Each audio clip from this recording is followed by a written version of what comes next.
Am I sure I'm gonna start the stream? Yes, I am. So welcome back, everybody. And I'm gonna stream today, and I'm gonna work on my Fartcoin project today. So you can just hang along, watch me work on the project, and that's mainly what I'm gonna do right now. So I hope you guys are gonna enjoy this stream, you know. And yeah, that's all. Okay, so let's just get started. Let me change my screen to a normal screen. How do I do that? By pressing that plus button. Okay, so I have to get into this again. It's been a while. Well, it's not really a while, 2 weeks ago I think, but yeah. So what do I want to do today? I want to work on my project, my Fartcoin project, which I haven't been doing that much lately, but let's just play around with some coins.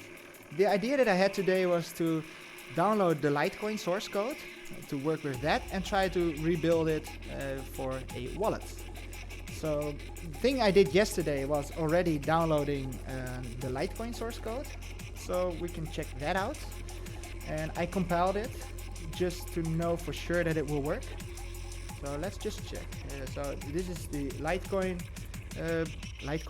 wallet, I guess. It has already been compiled, so it should work if I press, what was it? Let's go to source code, Qt, and then it's called LiteCoin.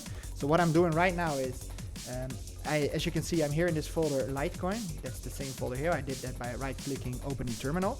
And the thing I'm doing now is say, well, this .dash means start a program. And I said, go to this folder source, go to the Qt, and here within Qt we can find a LiteCoin Qt. This one here. So this is the wallet, and it's gonna work. I'm pretty sure it will. So as you see, it's starting the wallet right now. So I know that the source code of LiteCoin is working. It's compatible. So what I'm gonna do now is I'm gonna re-download the source code. We're gonna change some things in the source code to make it a Fartcoin. And I wanted to do this because last time I was working on Fartcoin, yeah, I kind of forgot how I did it in the meantime. You know, sometimes it just costs me a little bit of time and it's hard to remember everything. But as you can see, it is a working wallet. And not that my other wallet isn't working, but I just wanted to get into that making a wallet situation again. I don't know how to explain myself, but yeah. So let's just do this. Let's do this all together. So I'm working in Linux. You guys have seen Linux before.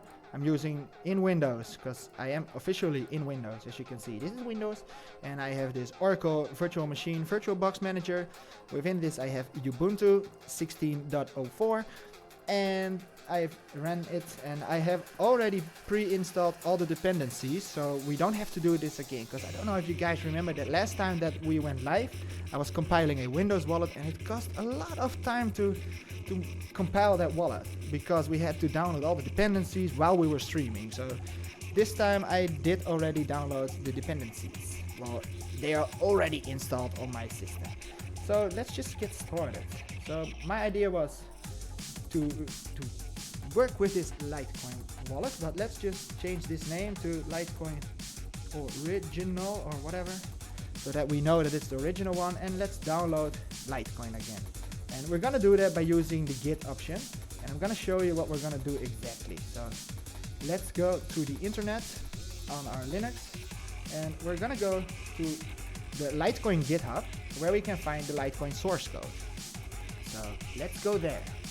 Here's the LiteCoin source code, as you can see, and I think I've showed you guys this before, but let's just do it all over again.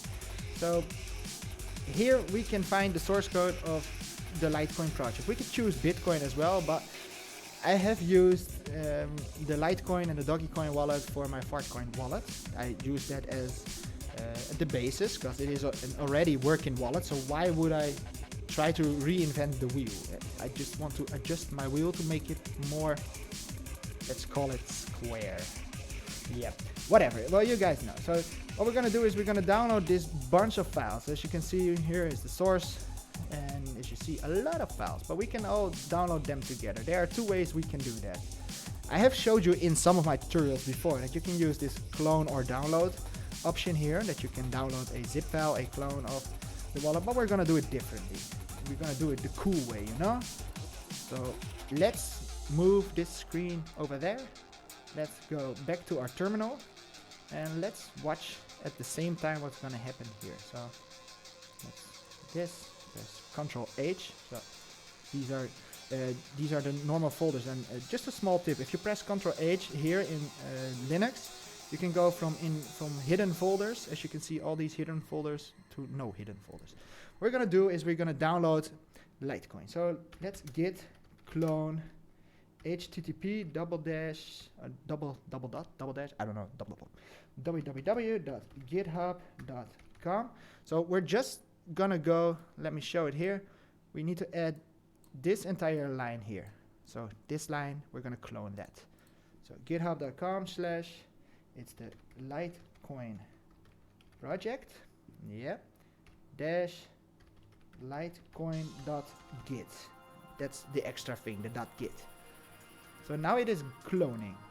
And here, now we have this new folder. It is just created, because this was the original one. This one is already compiled, this LiteCoin original, and this LiteCoin is not compiled yet. So we have to download that, and that's gonna take a couple of minutes, maybe 1 or 2 minutes, not that much, it's not that big. It is gonna be very big once we compile it, but at the moment it's not yet big. So let's just keep this downloading on the background. Let me show you how to find the dependencies to install. So let's say you are on a Linux version, on a Ubuntu, and you are ready to, well, work on a project. So you can find in the source code, there is a folder called doc for documents, and you can find here build Unix. And in build Unix, you can find not exactly step by step, but you can find the important things you need as a dependency to be able to build a wallet. So here you see, for instance, we need to, well, this is sudo apt-get install, which means sudo is a root access, apt-get means, well, get an app or whatever, I don't know how to explain this, and install is just install the stuff, and these are dependencies to install. These are not all the dependencies, because as you can see, there are more dependencies in our screen. Here, and we have a dependency here and here, and you have to download them all. And it's very easy to download them, because the only thing you have to do, let me just show you in a new terminal, just copy paste it in any place in the terminal. It will ask you for your password, and it will say, as you can see here, I've already installed everything, because there is nothing to upgrade, nothing newly installed here, as you can see in this line, and 19 things are not upgraded. So, which means I already have all the dependencies, but now you know where you can find dependencies. So search in this file, this documents, and then build Unix for all the dependencies. It's not that hard for Linux. It's harder to do it for Windows, and we have done that before in a live stream. So let me check. How far are we? 83%. Okay. Let me check. Anything going on? We're just waiting. And I see that there is somebody watching. So hey, welcome. Awesome that you're watching. And yeah, very cool, man. So it's gonna take me a lot of time, because I want the source code first, and then I'm gonna edit the source code to make it compatible with Fartcoin. So yeah, let me think. So back in the home, here is that LiteCoin folder. So let's just check out what is inside this folder. It's exactly the same. It should be an exact copy of what you can find on GitHub. So here is the GitHub LiteCoin page, and as you can see, everything has been, let me show hidden files and folders. So that was Control H, and as you can see, it copied everything. It copied the folder .github, as you can see here, the folder .tx. So it was just a clone of what is on what is on GitHub. Okay, so what are we gonna do with this source code? What are we gonna do? Let's just work on it. That's just interesting for you guys. Okay, let me grab some of my notes, because I think I'm gonna need some notes, because as you can see, I have written a lot of notes myself. These are all notes when I was working on the Fartcoin project, and the last notes that I updated yesterday was this list. So I like to write nice notes, as you can see. It's my preference to do it like this. And let me check. I just saw something happen in my screen. I have a chat. Nyan smashed the like button and Mesut Bilin says hi. Well, hi. Thank you for being here, man. It's awesome, especially that I see a new face here, and it's awesome that Nyan is back. You're always here, man. You're always making me happy. So these are my notes, and I've written these notes just for myself, so I know how to change, a source code of a different coin to a new coin. So maybe we can create a new Genesis block. That will be fun too, using Python. Maybe not. I'm not quite sure. So, and again, I've showed you guys before that this is a part of my own written piece of code, and this here too. This is the part of. This is used as a mining reward. So here is written what the miners per block will get, and it is a gradually exponentially declining amount of coins. So yeah, I have my notes. I'm gonna put my notes on the other screen to make it a little bit easier for myself. I'm not sure what I'm actually gonna do with the notes, but let me just read it. Well, these are some funny ideas of letters. This is what what my formula of coins will actually do.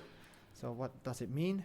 It means that after 20 years, we have 100 and let's say 67 million coins. And in the first month, we will already have 112. And then it slowly declines the amount that you will get in months and years. Yeah, let's just start. Okay. Where do we begin? Should we just start by changing every word of LiteCoin within this source code to fart to make it our own coin? Write me your email address. I need to communicate, please. Well, my email address is the Bitcoin. I'm typing it at the same time. Bitcoin. Wow. Daytrader channel at gmail.com. So you can email me on this address. It looks like I have a space between Bitcoin, Daytrader, and channel, but there is no space, obviously. So let's continue. So let me show you guys. So let's just check out the README for fun. So as you can see here in the README, we see Litecoin core standing here. We see litecoin.org. What is Litecoin? And we're just gonna change every word light into fart, because my coin is called Fartcoin. Oh, I'm always enjoying it when I see that name out loud. So let's just do that. So what we need to do is we need to enter, so CD for change directory, to the Litecoin directory. So if I press LS for listing, I will see, let me just move my keyboard a little bit. I will see everything that is in this Litecoin folder. So you can see it here. It's a little bit different in order, but you can see here build aux, and I think that all the blue ones are folders. You see build aux, contribute, dependencies, docs, share. So with listing, you see what is in that folder. So what we're gonna do is we're gonna change every file. We're gonna change the name fart not fart. We're gonna change the Litecoin into Fartcoin. So where are my notes? Where did I leave my notes? Different screen. Oh, I need an extra screen, you guys, because I only have 2 screens, and I need 2 screens. Okay, in my notes. And if you guys have any comments on, for instance, that the music is too loud, or my voice is too loud, or anything else, just let me know so I can change it. I cannot hear what you guys hear. So, okay. Let's begin by checking out this line. It says find in all the folders and files. Find type files, and then search for the word Litecoin here, this part, and change it into Fartcoin. That's what we're gonna do, and it's very easy. It's just a matter of copy pasting the right command. So if I am correct, here I go to README and it's already saying, oh, it has been changed on the disk. So reload it, and as you see here, it's no more Litecoin. But this one is still Litecoin because I only did it with a capital L in the beginning, so it was Litecoin. But the small l was not changed. So we need to change that too. And that's why I have a list of different situations with capital L, capital C, no capitals at all, entirely capitals, and the LTC, that's the, I don't even know, how do you call that? The acronym? Is that the right word for a shorter version of a name, LTC Litecoin. So let's just do this entire list, but not the 933 yet. So this is how we start. Let's do it. And as you can see, it's working here on the background as well. Well, we're not seeing anything. We just saw something happening, but now not anymore. Oh, you saw that? Little bit of flickering in the screen. I don't even know if that's a word, flickering. We call it in Dutch, flickeren. Okay, what else do we have to do? Because this code here, this 9333, and I'm gonna change it in 9339. So what is this code? This code, this 9333 is the port that it's gonna use. So computers use ports to connect to the internet and to connect to other software, for instance. And usually all the software have their own identical, well, no, not identical, they have their own ports. So yeah, let me change that, and let me show you where, for instance, you can see this port. So we can go to our source code, and I know that when the chain params, I couldn't find the correct word. So let's get it over here a little bit in our screen. You see here, this part is the 9333. That's the port that LiteCoin is using. And I think Bitcoin uses 8333. I'm not sure, I'm not 100% sure, but I know that we have to change this into a port that is not being used yet. And 9333 is for LiteCoin, and if we want to use our wallet on the same port, it's going to make an error. There's going to be an error message. So we changed that. And 9332 is for the testnet, if I am right. Let me check here in the testnet.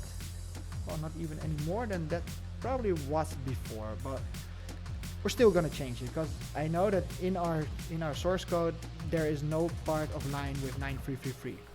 Because I've been searching it with just the search function and it couldn't find it, so we're safe. So let me just paste it here. So again, it's going to change the source code. This one, enter. Okay, so now if we reload it, we can see here that we change it to 9339, you guess? Okay.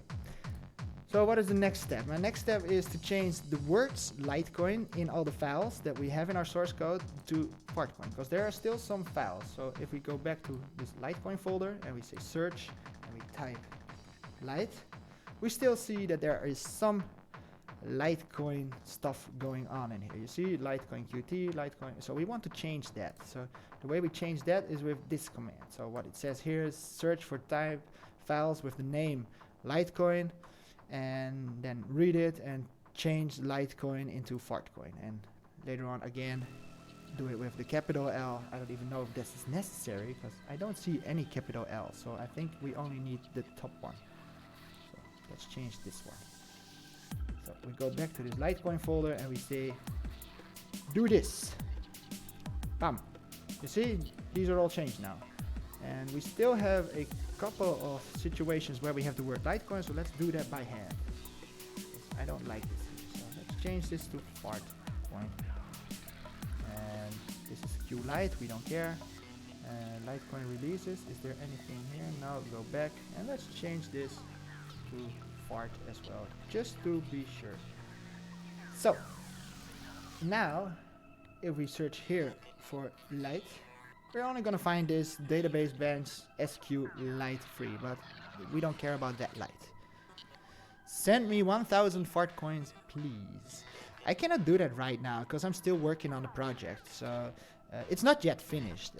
If it is finished, I will teach you guys how to be a part of it, how you can mine it yourself, and we still need a mining pool, and I'm still working on that, but I need to have a perfectly working wallet. And the last wallet that I created, that I told you guys not to use it, and the reason why you shouldn't use it is because when you create a new address, when you're asking for a receiver, it gave you the wrong address. So I made a small mistake, and we're gonna fix it today.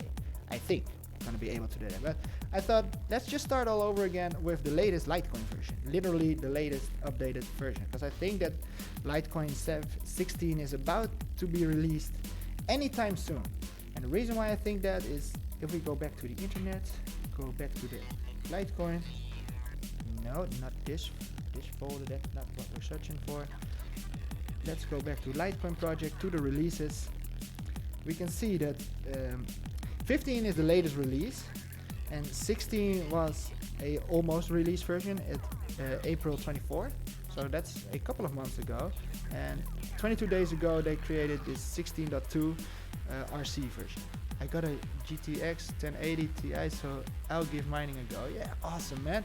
Because I want you guys to be able to mine it as well. Because I want us to do this all together, so we can create this community to make a strong coin. Because we need lots of miners, and we need a big community before it is interesting at all. Okay, whoa. Also loving the music. Well, I'm thankful for that, because all this music is being created by me and a couple of my friends, because yeah, we like creating music as well. And we had the problem before that if you use YouTube, you're not allowed to use mainstream music. So that motivated me to create my own music before starting YouTube. So thank you for loving the music. This song has a quote from The Simpsons. It's a small episode where Marge Simpson is afraid and she's changing her life, and she wants to fight back because she's been mugged before on the street. That they how do you call that? He pointed a gun at her and he said, "Give me all your money." And then he said, "What you've been up to? Living in fear." And I thought that's such an awesome quote. I want that in my song. So yeah, I'm getting off topic, man. Okay, so let's continue. Okay, so what did we do? We changed the words light to fart. Okay, so next year, what shall we do? Shall we create a new alert key, or should we just work with the old idea? Let's just create a new Genesis block. That would be fun, I guess. Let me check my notes first. Yeah, I think that is a good thing to do. Let's just work on that. Think out loud. Is this yours? I make this too? Is this yours? What do you mean? Oh, is this yours? I make this too. I'm sorry, I'm a little bit confused. Nice. Yeah, I have a little bit of delay on the live stream, so when you guys type, it takes a while before I see it, and when I talk to my camera, it takes a while before you guys see it. And I forgot to change that, because I wanted to change that last time, but I didn't do it. Alright, let me just put this over there, a little bit outside the screen. Neurofunk is the best. So you consider this Neurofunk, so thank you, man. That's awesome, because we never knew if we were actually making Neurofunk or drum and bass, or how we should even call it. Okay, so I wanted to continue. Okay, this is not that smart. Let me keep this over here, because I want to see the chat, but the chat is not in Windows. You see, my chat is over here, but my chat is in Windows, but I'm working on Linux, and I have another Linux screen over here, you see? Okay. So let me go back to the chats, so I can see. I meant the music. Neurofunk is the best. Well, thank you, man. It's awesome. Thankful that you guys are enjoying this music. Okay, what was I doing? I wanted to create a new Genesis block, because I don't know if you guys have seen that video about the source code of Bitcoin. Well, I showed you in that video that the source code of Bitcoin and Litecoin and Dogecoin and Zcoin and Zcash, whatever, a lot of these coins have almost the same source code, but all these coins have a sort of implementation that makes it different than the other coins. So they all wrote a small part of code that is differently than from Bitcoin, the original code. So I'm very proud that my part that I created was this line that you see in the screen right here. So from here, this part is supposed to be in the header of validation, and this part is supposed to be on the place where in the code is written what the miners get. So let's just start and implement that. I think that's cool too. Let's do that first. So we go back. Let me have my notes over here.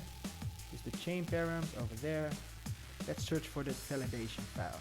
Where is it? So it's in the LiteCoin folder. Oh, let's just change this LiteCoin folder to a Fartcoin folder. So here is already a Fartcoin. Let me change that name.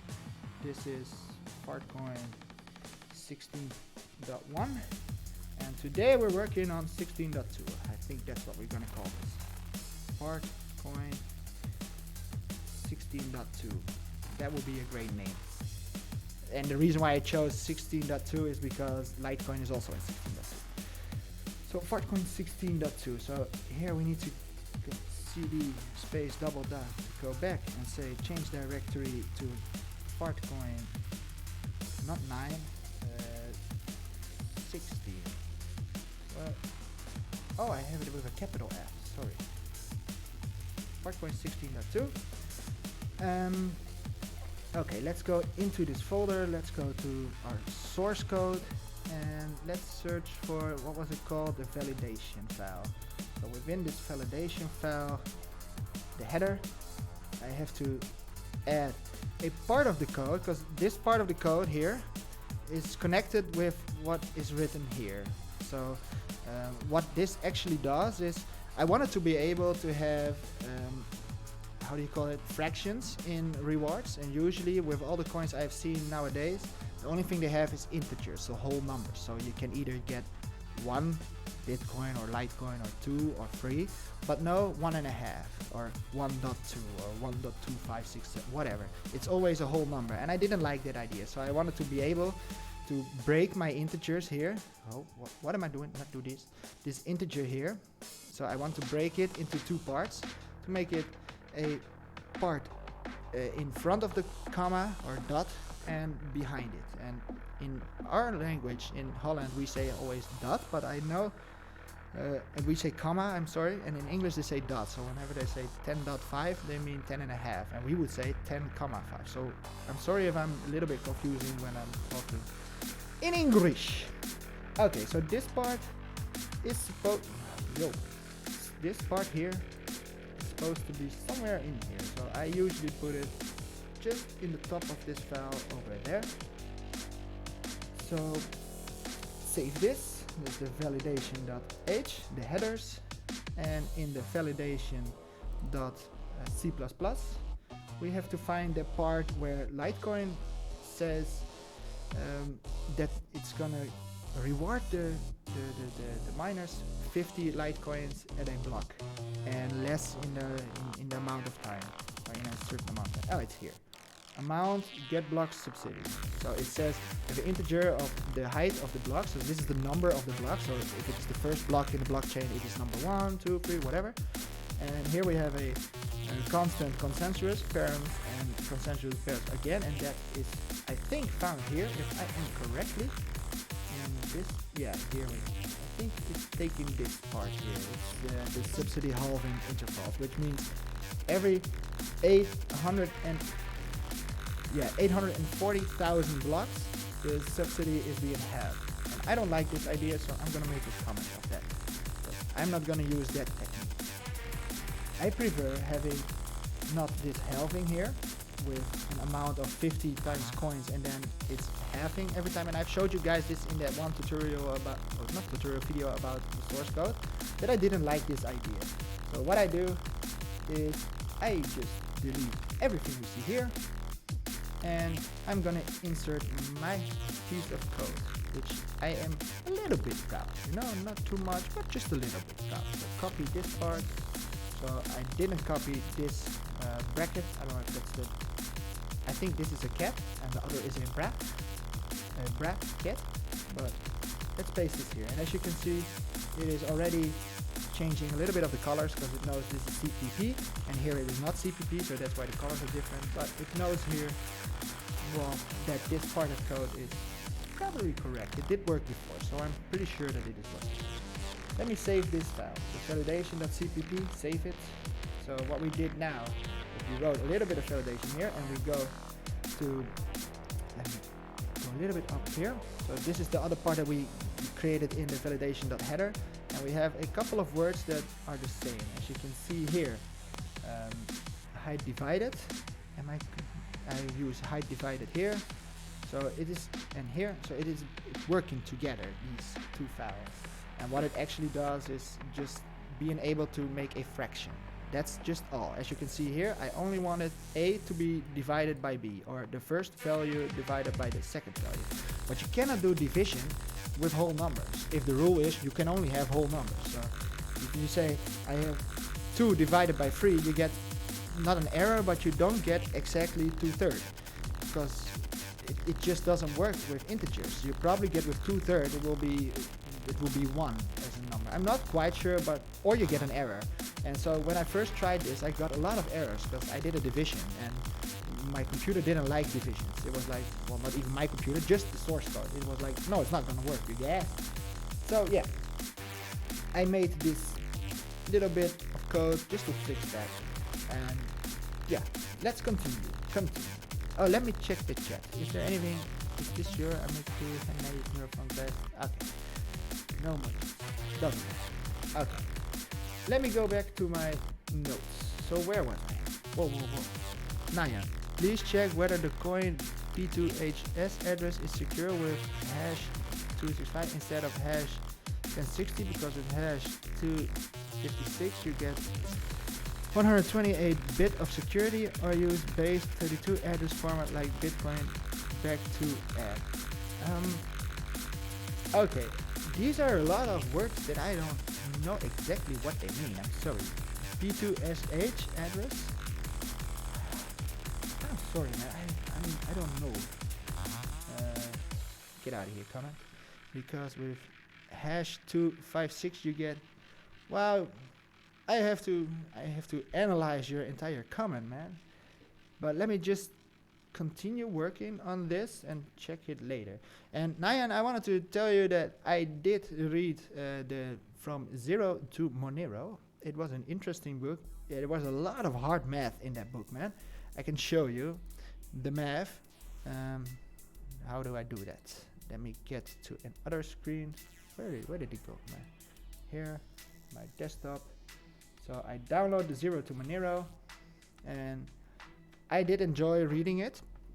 There were a lot of parts that I was a little bit confused and didn't want to get way into the mathematics that they used. But the things that I did enjoy a lot were explanations in how for instance, how did they call it, the Merkle root, how that worked, and how blocks were created. That was very interesting. But as you can see, it's all factor-based mathematics, so it's a little bit hard to understand. I don't know if you know mathematics a lot, but I'm kind of into mathematics, but sometimes these mathematics calculations are hard to understand when you read it for the first time, so you have to read it a lot of times. But I did enjoy the later chapters, so whatever is all over here. I really liked reading it, and it gave some more inside information about certain things. So yeah, but I wanted to work on my coin, and I always get off topic right away when I see you guys in the chat, man.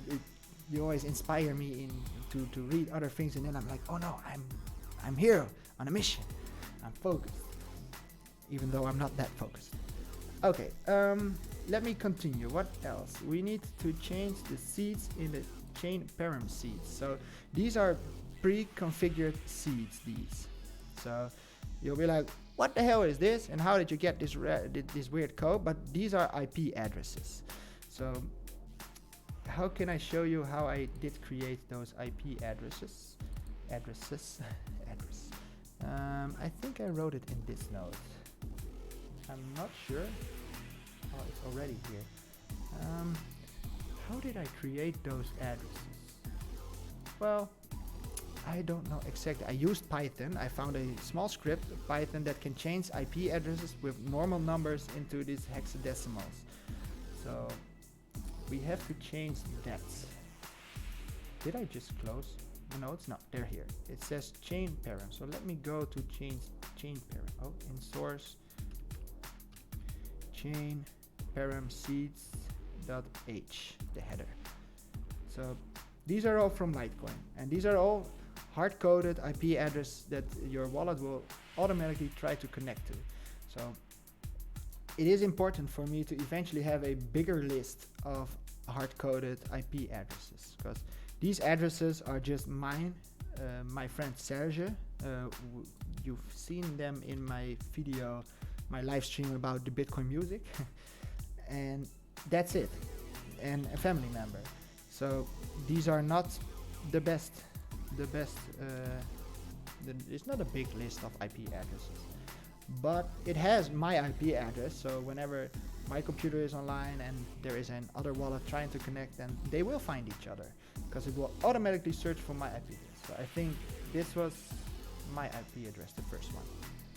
Pay to script hash address using hash with 80-bit security is prone to birthday attack where hash 266 and Bitcoin SegWit native back2 address like BC1Q have 128-bit security. I haven't been into that, to be honest. I haven't even thought about it yet. So it's a thing that I should think about, but I don't know when I'm gonna focus on that stuff because I don't know enough about this implementation of changing this hash 160 into hash 266. So I wanna be able to know exactly how I should do what you're telling me to do, but I don't know yet. So I need a lot of time to figure it all out. So that's gonna happen sooner or later.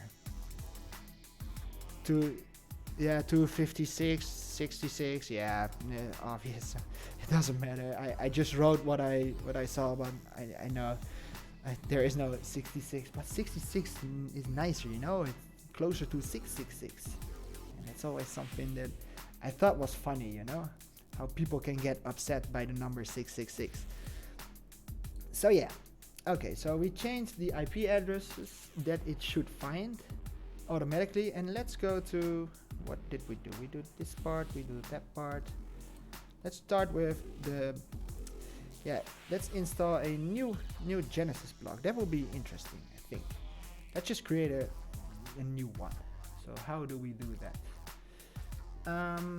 Let me think. We just need a completely new block. So let's go and fix that. Get out of here, notes. Genesis block. So let me check if we can find it in the README. So I found this Genesis block creating script. I found it on GitHub. I'm searching for the link. I think it's this one. This one needs Python hash. No. Well, I think we can find it if we search for Genesis HO. I just want to find it to show you guys. So Genesis HO. I think we already see it over here. I'm not sure. Apparently this guy created Genesis HO, and I think I am using this license readme genesis.py. Yeah, there's a big chance. I think I'm using this script. Is it this one? Yeah, most certainly looks like it. Input script. Yeah. So I'm using this script. And the thing I have to do now is first open a terminal. Let's put the terminal over there. Let's close this Genesis Pi. And I already wrote down what I am supposed to do in my notes. So give me back my notes. So what we're doing is we're telling, first of all, run Python. So it is this enormous code. Let's run Python. Let's run a genesis.py file, and let's add some information. And should we create a new public key? No, I will just keep the same public key because it's a lot of work. But we can create a new public key, and we have OpenSSL, and we need this public key to be implemented into the first block of our blockchain. So we could do that by using this part here, OpenSSL. Here we have elliptic curve parameters, generate a key name. Well, this is the SECP256. That's the how do you call it? This is just what they use in Bitcoin for everything, I guess. Out a alert key.pem, and we could do that, and then we create. Well, let me just do it. Who cares? what's the worst that can happen? Nothing. So let's just do that quickly, and let's do that for fun here in this file. So open terminal, say paste. So we say open SL, just that line that we had there, and we're going to create a new file called alert key. And if we check that, we have created a new alert key. So we can use that by saying make it a text file, paste it, yeah, written, and now we have the .hex file.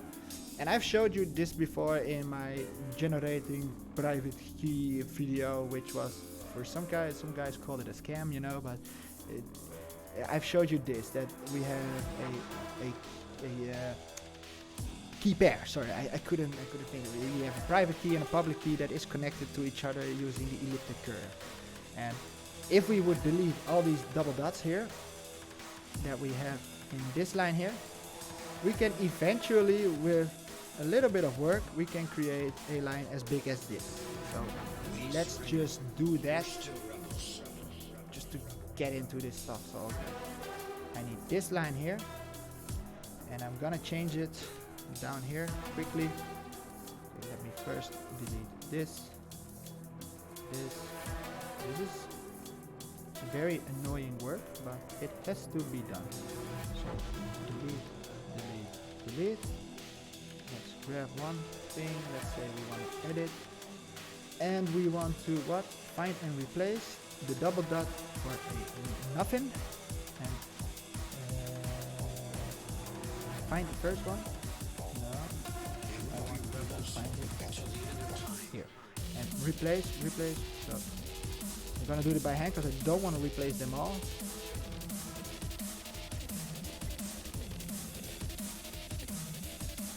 Okay, so now we have a new alert key.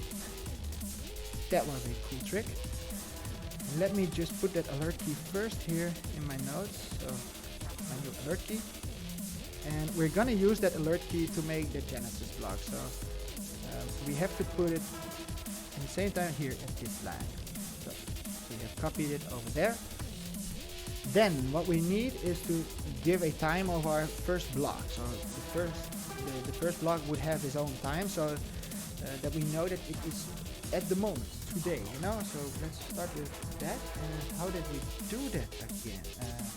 We say date plus wildcard seconds, and then we get our epoch time.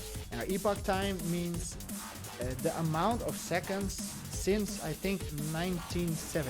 I'm not sure, but I think that January 1st, 1970, and then every second will be one extra. So if we do this again, we would see that we are 20 seconds further in the future. So let's grab, oh, not like that. Let's copy it and say our epoch time is our new time, 205. And this is a nonce, and this number here, this big number, is the amount of coins that is supposed to be in the first block. So if we go back to our where is it? This alert key can be closed. Save. Close without saving. In our chain params here, we find this line here. So what this source code does, it tries to generate a Genesis block, and a Genesis block should give a hash. And what we're going to do is just put the time here. We say nonce that it's going to give us eventually, and here we say what the first amount of coins in the first block should be. Not that these coins are available, but that's just the price for that first block. So it doesn't actually matter as long as we use this number here, and this is 100 times coin. So here we have 50 times coin, and coin, let me show you what coin was. For those of you that don't know what coin was, it is here in amount, I think. And here it says that coin is equal to this large number. And as you guys know, Bitcoin can be divided into, well, 100 million Satoshis. Remember, it has 8 zeros. So here are the 8 zeros. You see 4 here, well, I'm even grabbing 4 here, and 4 over there. So that's why we need a long number. Where did I have it? My notes. Where are my notes? Show me the notes. Here. That's why we have this number, because if I put this 100 here and I put a dot, we will see also these other four. So that's why we need this large number over there. Okay, let's just try and create our first block. Oh, and the other thing is we need to have this this line over here. I created this idea, this goodbye moonman. I showed you guys that in Bitcoin there was something about banks or something like that, like the bankers are at the brink of bailout or something was written in Bitcoin, and in Litecoin it is, let me show you guys, it is that line in the top. So it is this line here. New York Times, 05 October, Steve Jobs, Apple visionary dies. So that was the line of Litecoin. Here is that big number that we just created, that alert key that we have over here. Even though it's not the same, because this one is obviously from original Litecoin, but what we can do already is just copy this one over here while we're at it. And this line here, this goodbye moonman, that's a small reference to Rick and Morty for the guys who know, for you guys. And we have to put that over there. So we're getting somewhere. Let me change it a little bit, and let's in the meantime let Python search for our first hash that we need for our Genesis block. So we were here at the Genesis file, Genesis HO. I need to find my notes again. Yeah, and let's check for last time. We say Python Genesis. Well, let's just copy this, copy and paste it here. Python Genesis, we want a script way because we use Litecoin, and Litecoin is script based and not SHA based like Bitcoin, for instance. We have that line goodbye moonman, that Rick and Morty reference. Come on, I want to make it wider. So the goodbye moonman. Here we have that alert key, and we have to make sure that it is the right one. Yes, it is that 04AD ending with 5D1. AD 5D1. Okay, that epoch time that we just created in that other terminal, the time of today. And a nonce that is not that important, but we need a big number. And let's just press enter, let him do it. Okay, so it says we have a Merkle hash, so we can already work with that. This is our Merkle hash, and we need to have that in the source code as well. So let's go back to the source code and let this one search in the meantime for a new Genesis hash. So source code, chain params. Okay, let's just check it out again. Goodbye moment, blah blah blah. It's not important for us. Consensus. Okay, we want a block, let's say every minute, 60 seconds. Give away to your viewers. You want me to give away? I wish I could give you something, but I don't know what I could give you, because I don't have anything to give. Once we have this coin working, I could give you these coins, obviously. But at the moment, I cannot give you something. So let's say our target time span would be 1 day. So let me just change this to 1 day. And these are comments, these blue lines. And this means 60 seconds times 60 minutes times 24 hours. And what this does is check every 24 hours the amount of blocks that have been created. And as you can see, our Genesis hash has been found. So we can use our first hash. Minimum chain work. This is, I prefer it having 1 0. Let me calculate this. Minor power target time spacing. So 24 times 60, isn't that I'm not sure. I gotta get my calculator. So I have a Texas Instrument. My battery are low, but I don't care. So 24 times 60. Yeah, that was correct. And that should be times 4. Okay, so let's do that. Times 4. 5760. Let's put that 5760. Minor confirmation window. Okay, and rule change activation threshold should be 75% of that number. So let's say times 0.75. I made a small doodle. I did not do 0 dot, but I did 0.75. So again, 5760 times 0.75 is 4,320. 432. Yep. Okay. That was something. What is this? Before assuming the signature and answers of the block are failed. So we don't need this comment. Thing. Let's work on this Genesis hash. So this Genesis hash here is the hash that can be created with the information that we've put on top. So let's copy this line and put here the consensus hash Genesis block, and let's grab this one. This should be that. Our hash Merkle root, where was it? Merkle hash, this line here should be copied and pasted on top of this line. Okay, these are not my information, my websites. Okay, we have our nonce here. We need to copy our nonce, and that nonce goes over there. We need our epoch time, the time that we used to generate this blockchain over there. We said we had 100 times a coin. Okay, so what else do we have? Let me check. Parts where I got a little bit confused in this code is here, because this is all about the first letter of the private, not the private, the addresses in Bitcoin. So this 50 here says it's the letter M. This 48 says it's the letter. I don't know how. I don't know exactly. Let me just check. There's this website here, and we can find it on the website. What it exactly means? It's a Bitcoin wiki. And let's scroll down. What does this say? These are numbers. What were the numbers again? Do you guys remember? I forgot. 48. So 48 means the L for LiteCoin. And 50 is the letter M, as you see here. So L and M. So let us use not 48, but let's try 35 for a big F, and let's use, I don't know, 95. Yeah, 95. Is that possible here? 95. I don't know.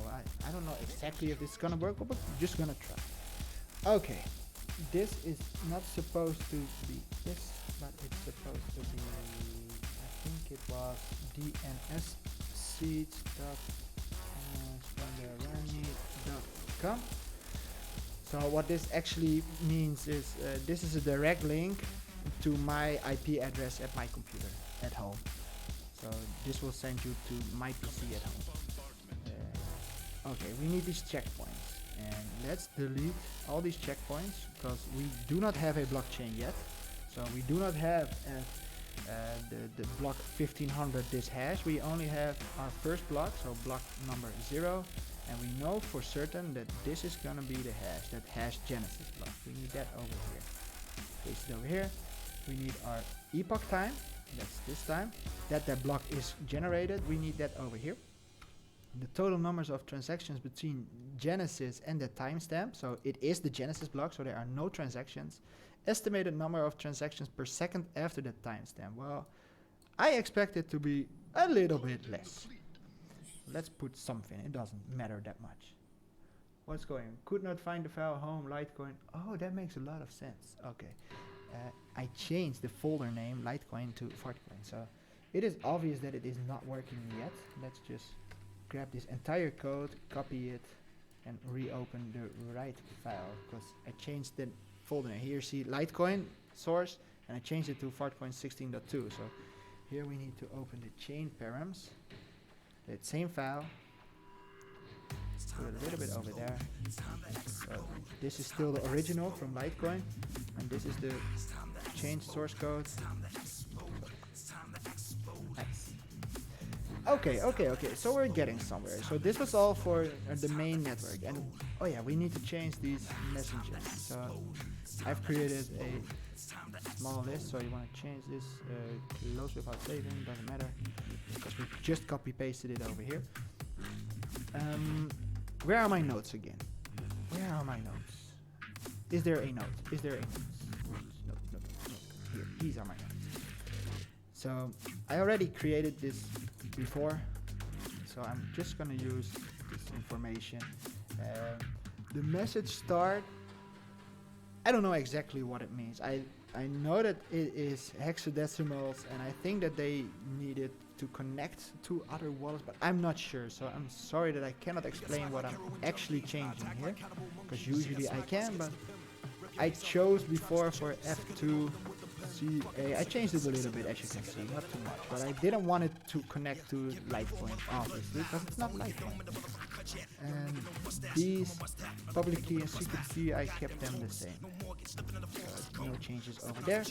This LTC should be hacked. Okay, where are we? Okay, so we need to do the same thing all over again, but then for the testnet.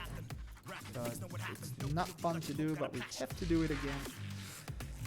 And we're gonna use that same, that same, what was it again? Alert key. But now we need to use a different, a new timestamp. So let's create a new timestamp. So date plus s, a new number. Let's copy this number, paste it here. Nonce is the same. We can change the nonce, or it's not even the same. It looks a lot the same, but we changed a small number. And nonce is just a random number, so it's not really that important. We have the alert key, so this is gonna be our testnet information. Paste. And because we are using this Goodbye Mooman 2018 fart, and we are using this alert key to these together with the number 100, well, you know, 100 times coin, that always gives you the same Merkle hash. So as you can see on top here, this Merkle hash here is exactly the same as the new one we just created, or just tried to generate, you know. So that creates the Merkle hash. So let's just start by implementing the Merkle hash. Where is the source code? Again, the Fartcoin source code. Was I already at the testnet? Yeah, this is the testnet part. And let's begin by the hash Merkle root. This line here. We need this at 100 times a coin. We do not yet have the Genesis block. Consensus default assume valid. No, that's not important because we don't have that that blockchain of LiteCoin, so that doesn't work. We don't have subsidy halving intervals because we have a different way of subsidy. It's still searching for the hash, so let's just continue on this information over here. So these are parts that I copied of the source code that I created before before we're doing this right now, because these are the older project information. So let's keep that. So drum and bass, B2 instead of D2. B2 as in yeah, B2. That's a Dutch thing from Bassie and Adrian. They have B2, which was a kid program on television, and B2 was an idiotic criminal that was really dumb, you know, but funny. Okay, and obviously C4. Okay, and we can change this. It's not that important, but I prefer doing it the same as I did before. So it is still searching for a Genesis hash here, but we can use this time already. So let's copy the time, put the time here at the place of the time. Now we have to wait a little bit. Let me make this a little bit bigger. And again, put it back to 0. These can be deleted. What was this again? I have to check in source code what I used here. Testnet. Hi there, Raccoon Kedge. I don't know if I pronounced your name correct, but awesome, man. It's nice to have you here. It's cool. So thanks for joining us. What I'm doing at the moment is I'm using the LiteCoin source code, and I'm just changing everything in the source code to try and make it a Fartcoin. So I've done this a couple of times before, maybe 20, 30 times, you know, a lot of times. So it might be interesting for you guys to see what I'm actually doing, and maybe you can follow along, or you can just go back in time in this video and check what I did, or just chill out and let's talk about something, you know. I'm happy that you're back because I recognize your name, and it's always awesome to see people here. And I see that in the meantime there was also another person joining in. So yeah, I am trying to do this. What am I trying to do? This Genesis hash, creating a new Genesis hash for the testnet, and I'm waiting this moment till it is finished. Okay, let me change these here. So this was 111, and what was 111? What did that mean? A small m. Ah, okay, so I can use a small something here. Let's put, I don't know, 95. Wow. And here is 58. So let me search. 58 means the Q. So that's not that. Well, let's keep it 58. It doesn't matter that much. Do we have a Genesis hash? Still not. Call my frog. Smiley. Call my frog. You're confusing me, man. Call my frog. Okay. Wow, it's cool. Awesome, man. I'm glad that you're enjoying that I'm just playing around here. Come on, I don't have 338 hours to get my Genesis hash. You can do it way fast. You did it very fast before computer, so please do it again. I don't have time for this. Okay, well, we can just continue. Eventually we will get this thing to work, but we have to change all these parts in the source code because we don't want to compile a wallet that is going to connect to the LiteCoin network, because then we have a LiteCoin wallet. We want it to generate a new blockchain and have our own blockchain, you know? Okay. Testnet seed Fartcoin. So what's going on in my screen here? That wasn't supposed to be. Okay, let's go back. I need to change this line, but I can't remember what I used to put there. So I have to cheat and check my own GitHub. So I hope you guys don't mind. Where is it? Is it here? Oh. Give me a sec, you guys. Here, let's go to my GitHub, github.com. I am signed in. Sorry, call me the frog. What are you mining now? I'm not mining. I am creating this new coin. We can say a new coin because I am creating a completely new blockchain. So I haven't used this blockchain before. We just created it with our time at this moment, and we created it with a new alert key, so it's not gonna be the same coin again. So it's gonna take me a while, but luckily we don't have to download stuff. And I don't know if you guys remember the last time that I was live and I had to download stuff. It was also slow because I was uploading at the same time. Okay, but let's go to my project, see your repositories. I have to cheat a little bit because I can't remember exactly what I wrote down. So this is already in the air, already online, but you cannot use this wallet that I'm working on, well, that I'm showing you here in this web page, you know, this over here. But I'm just checking for a cheat because I can't remember. So what did I do here? I was searching for that link for my website. Oh yeah, I created testnet. Ah, so that's it. I have to write testnet. I can just copy this. Come on, small testnet seed. So that's over here. That also sends you to my home computer. Come on, come on. Why is it taking this piece of Python script this long? Let's just rerun it. I don't care. Sometimes it's very fast and sometimes it takes forever. I don't have forever. We don't have forever. We just want it fast. Because if it's not gonna work fast enough, then I'm just gonna change it into the original. Because it's gonna take me way too long to wait. Well, what did they say? They say it says 338 hours. So that's a lot of waiting time, and I don't think that we have that time. We need to sleep and eat and stuff. Okay, because I want to continue this stuff, but I'm waiting for this Genesis hash to be mined. I think that's the right word. It's just trying to mine that first hash. There's no transaction or stuff, but it's just trying to create it.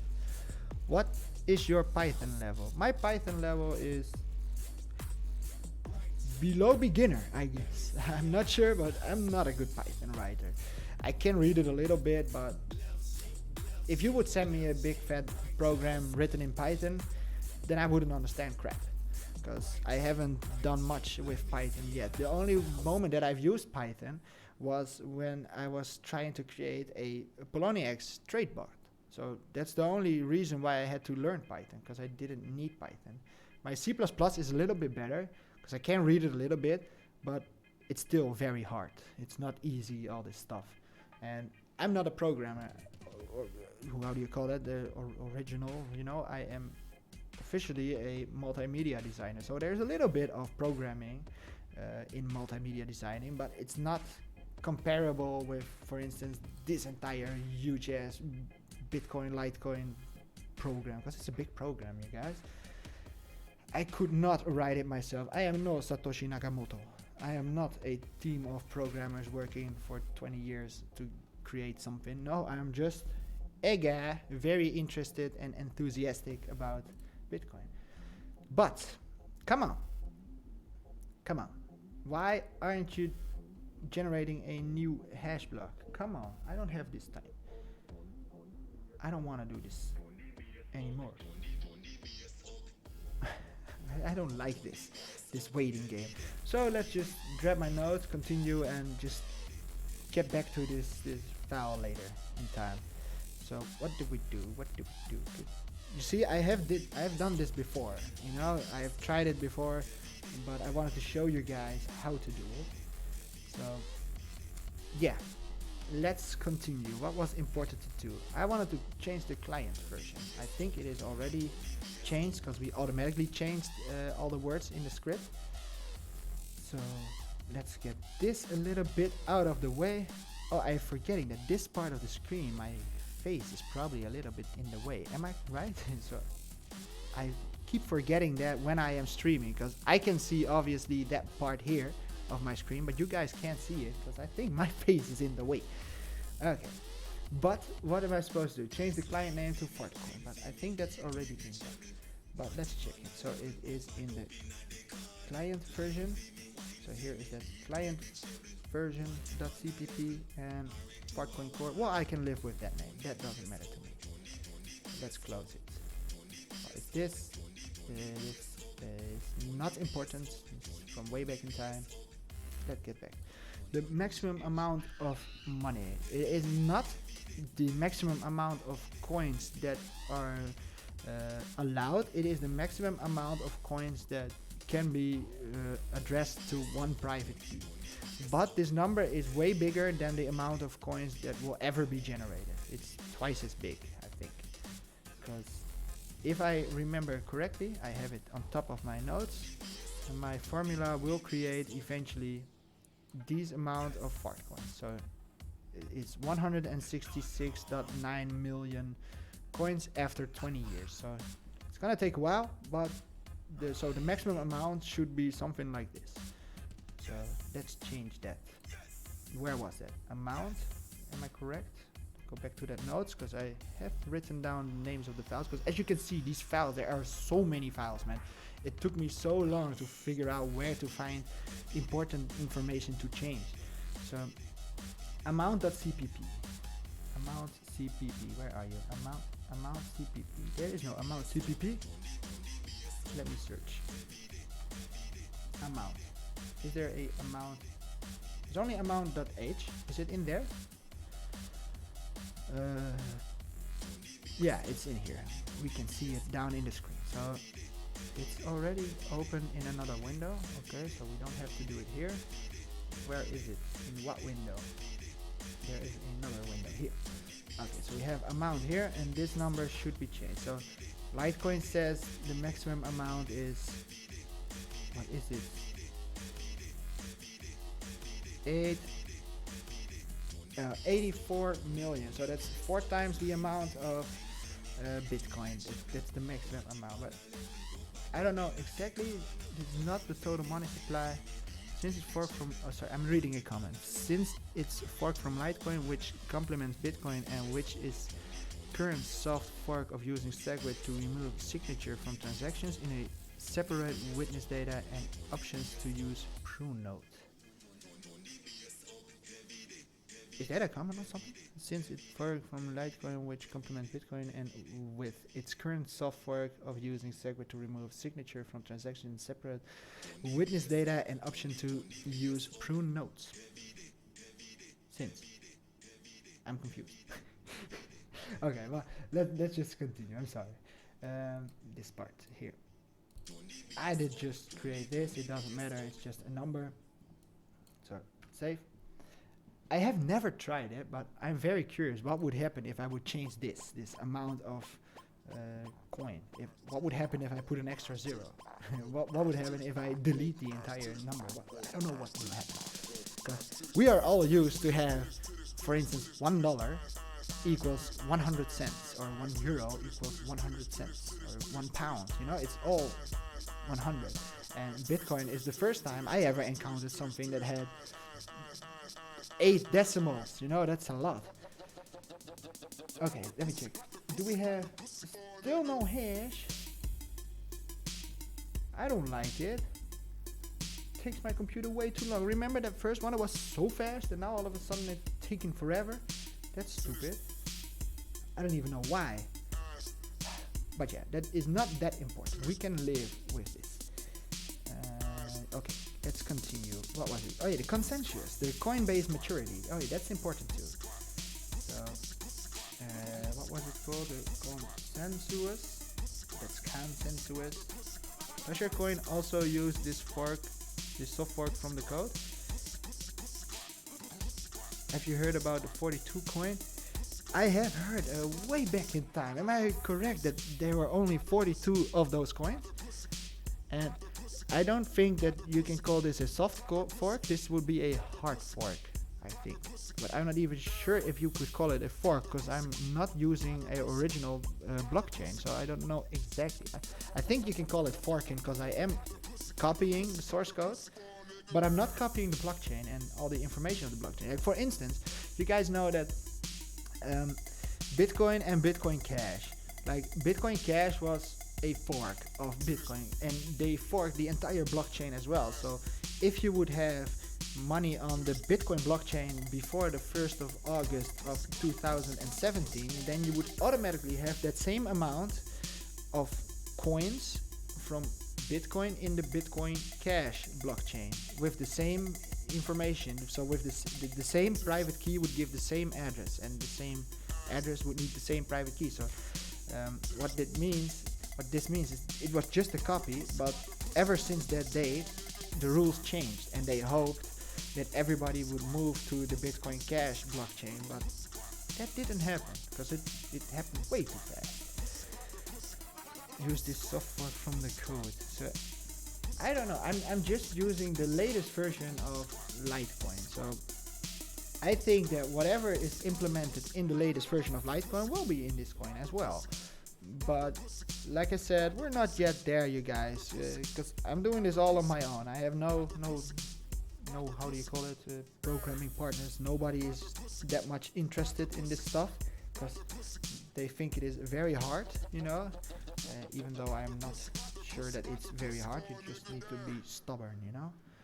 You need to do that stuff because you believe in it, you know, because you know that you can. But yeah, let's go back to the consensus. So this file, put it over there. What was it? The Coinbase maturity. So this Coinbase maturity, what that means is how many confirms of blocks do we need before the miners can spend their mined money. So the first block, for instance, it would give you a certain amount of coins.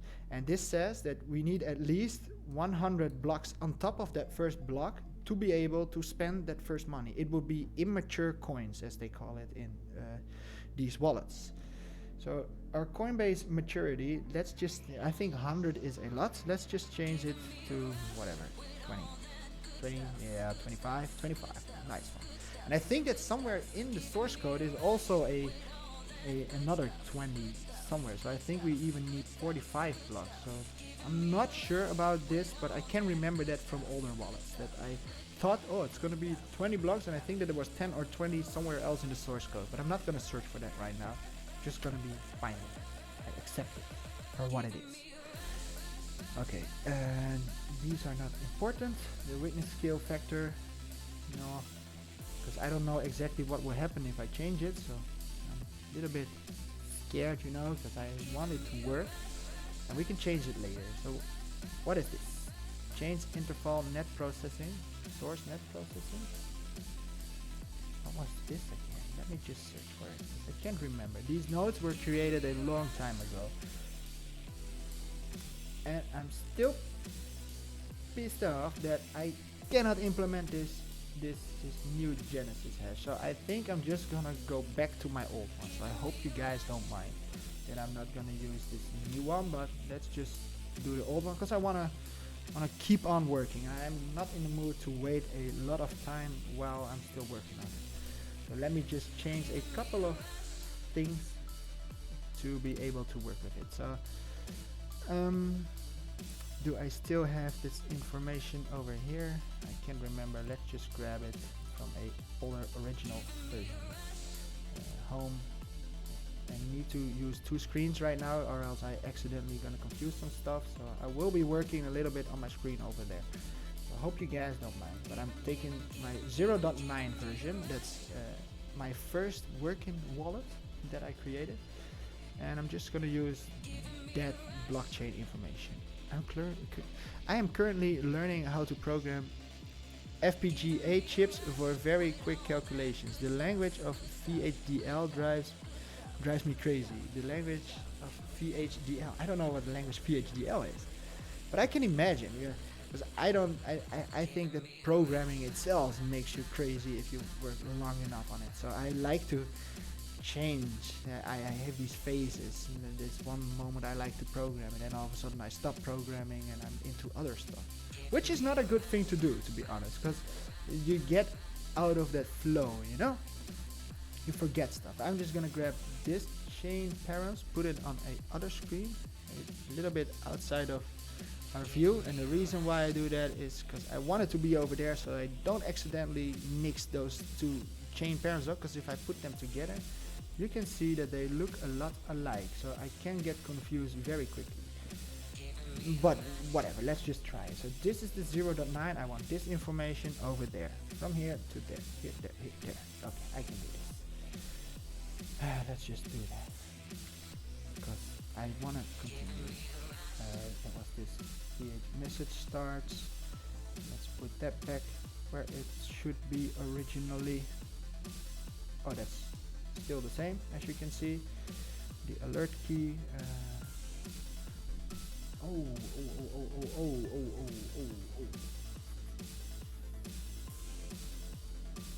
Okay. Sorry, I was just thinking, like, how am I gonna do this? Because this is a very old, well, it's not even very old, but it's a older Genesis block. But yeah, let's just do it. I don't care. I want to continue. It's taking way too long. Hash Genesis block. It's gonna be this one, because I couldn't wait for that testnet. I didn't want to wait. Okay, that's all the same. That doesn't matter. It's still 100. Alright, so here it is a little bit written differently. As you can see, here is the number 100. It's the older version. This was an old LiteCoin wallet, if I am correctly. Maybe it was Dogecoin. So some things do look a little bit differently, but it's still pretty much the same. So now I need to make sure that this hash Genesis block is here.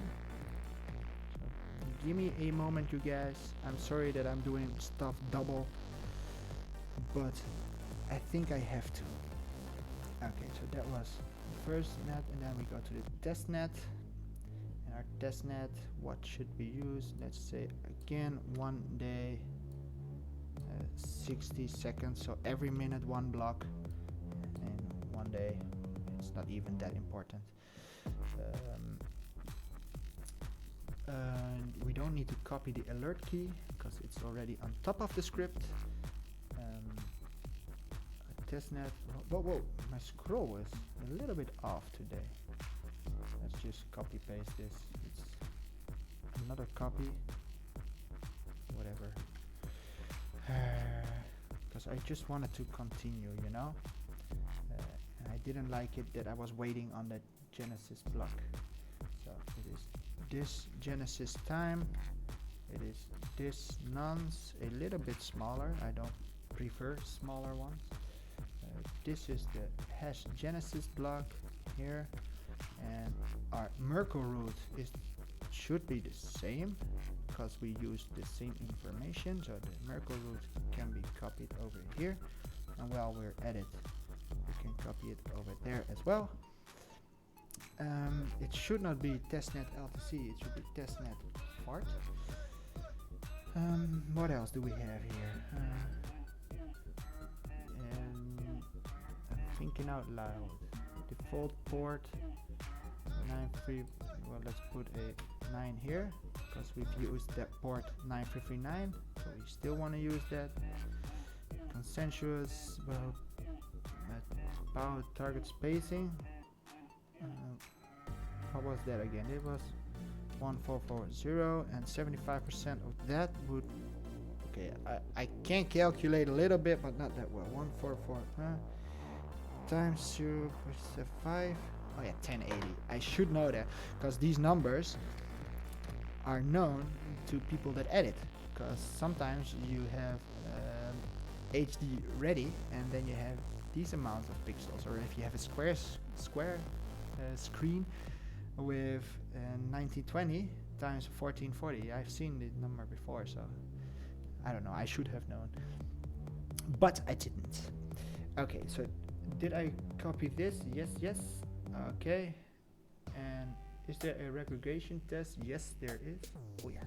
Don't forget to copy the hash Genesis block of the testnet, or else it won't work. Okay, and again.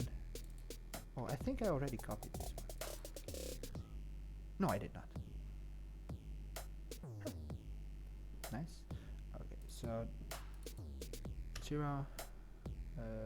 This is not important. Whatever. Let's continue. 2 weeks. Yeah, this is not that important. This is the regression part. And again, let's copy this line. I prefer copy pasting a lot. Let's put the last 4 into A9 because that's just the thing that we did before.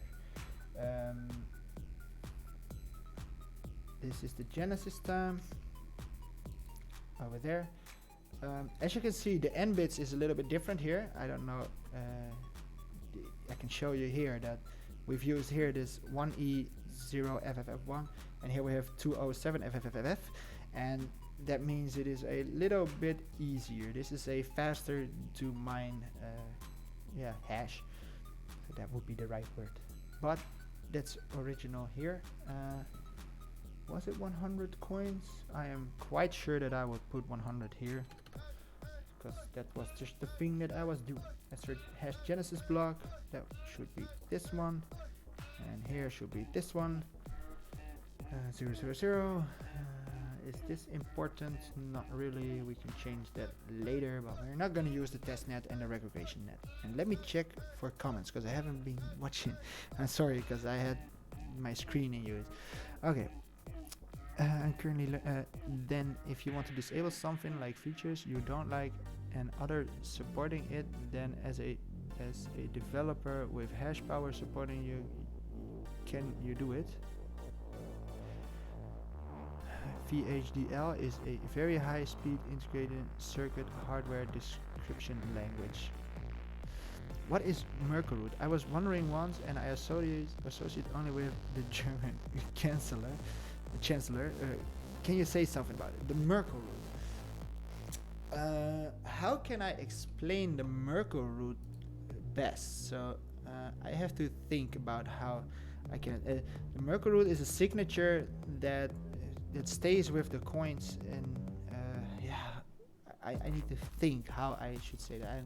I have some notes because I was wondering myself too, the Merkle root, because I think it even changed every once in a while. So I need my notes because I have written it down, but I forgot. I'm sorry. Sometimes I just forget stuff. Okay, let me read. Verify transaction. Okay, some users may want to discard unnecessary data from their copy of the blockchain. For example, once you verify some transactions range proof and input signatures, the only reason to keep that signature information is so users who obtain it from you can verify it for themselves. So it is a way of verifying transactions, but it's so hard to explain, man, because I don't know exactly what it means.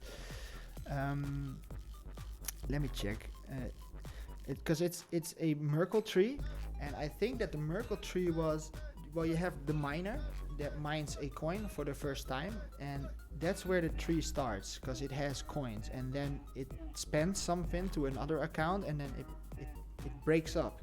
So you break your coins, or you spend them all at once, but if you would spend the half, then it would go halfway. And I think that they use that Merkle root to identify it, but I'm not 100% sure. So it's very hard for me to explain because I do not 100% know what I'm talking about.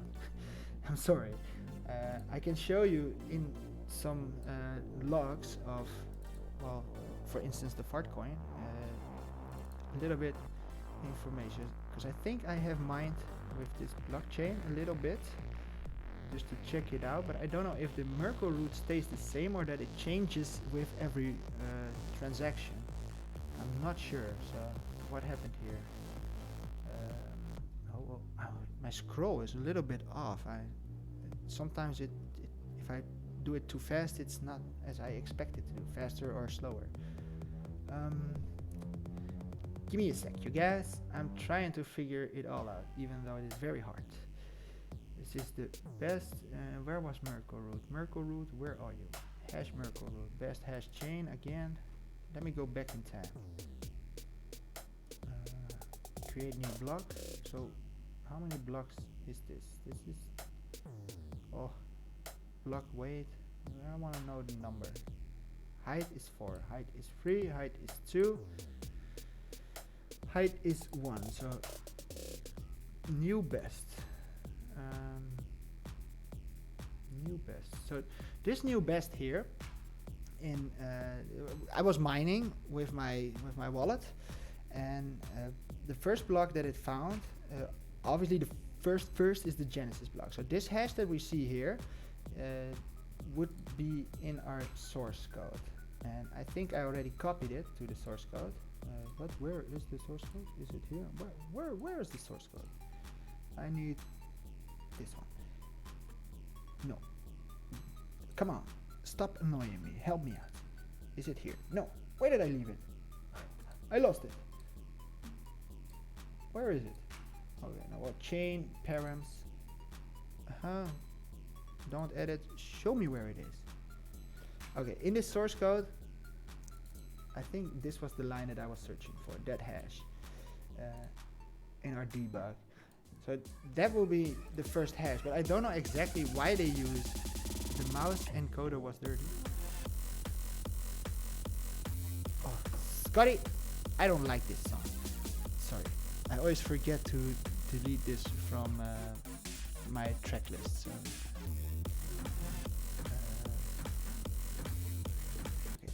Just his new song, his hip hop beat thingamajig thing. So where goes the Merkle root? Where does it use it?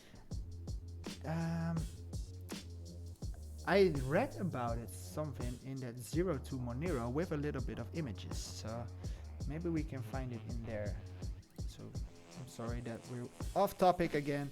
I don't like it to go off topic, but I read something about it here. So this book was suggested by Nayan. He kept asking me, have you read it, and I forgot to read it, and eventually I started reading it, and I did enjoy well, these parts, because I didn't know exactly what a Merkle root, Merkle tree was, and I still don't know it.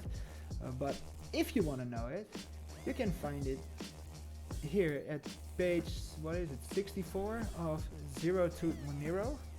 So how can I give this to you? Where did I find it? I think if we go to Google, let me just try it, Zero to Monero, and not the GitHub, then I think it was this one that I downloaded. So if you really want to know more about cryptocurrencies, it was a very good suggestion by Mr. Nyan 456789, my number one viewer, I think, because he's always on time. Like every time when I post a video, he's like the first one to like it, and he's always here at the live streams. So yeah, you can find it, Zero to Monero. Then you have this this PDF file, and at page 64 you can find, I think, very interesting information. And if not, keep on reading, because I cannot explain it well enough, because I do not 100% understand it, not for 100%. I know it a little bit. I know that it is created upon the information that you give when you create a blockchain. So it is created with this line here, that the PSC timestamp, in combination with your alert key, which is a public key of, well, just a public key created with an elliptic curve, combined with the genesis time, with the amount of n bits, and with the nonce, and that together, and with the 100 coin value. In this case, if we would use this here, goodbye movement, if we would use 100 with this line, this, and this, we will always get this Merkle root. It's just a calculation upon the information that we enter. But what it exactly does, I don't know. I don't know yet. If I do know, I will share it with you guys, because I always share the information that I have with you guys, because I enjoy sharing it. Okay, save change to the document before, let's cancel. I don't want to close this. Let's just check out how far we are in our process of creating this wallet. What else do we have to do? Let me check my notes again. So again, we changed all the words from LiteCoin to Fartcoin. We entered a alert key. We created a new alert key, but eventually, because it took us too long to create the Genesis block for the test net, and later on we have to do it for the regression net again. So I chose to just pick my old Genesis blocks, but you saw that it worked. We have entered all the seeds on my own PC. We changed the validation. Yeah, that's the amount of coins that you get, and when you mine, we changed the client name, we changed this, we changed that. We need to change the keys. Yeah. And this net processing. Oh yeah, that was what I was doing. I don't know if I have to change it, so let me check. Net. Is there a net processing here, or is it just the older versions? I think it is the older versions. Source net underscore. No, there is no net underscore, so they changed that. The copyrights, well, that's gonna be for another time. These keys, well, we can change that. It's not that easy, but I think that we've done enough to compile it for the first time. So let's try and do that. Let's just check out what's going to happen. If we get some errors, then we get some errors, and if not, then not. So let's hope that it will compile.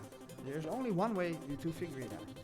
Oh yeah, let's just, for our own safety, make a backup copy of that product, that's 16.2. And this is just going to be our clean backup. So did I move it to my desktop? So let's close this Genesis block. Yeah, I have a clean copy here. Let's just make sure I don't mess it up. So it's going to be the clean Fartcoin 16.2, so that we can upload eventually a clean source code to GitHub. That's my main idea. Just so you guys know how it works. So let's close this. Let's close this chain parent, and let's check out what's going to happen. So we are at the moment here still in this folder that we've been working on, and I want to show you while I'm working what's going to happen. So I want this one over there. Let's clean this window. Clear, I mean. Sorry. Okay, so ls would give us this list. Yeah, so we are in the same folder. So what we do is we autogen.sh, and again, if you write a little bit and press tab, and then it autofills it, and now it's gonna, yeah, basically start everything that we need for our compiling.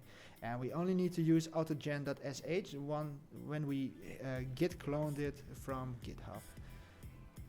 And let me put my comment list up again. So do you like Monero? I think it is a fine coin. There's nothing wrong with the coin.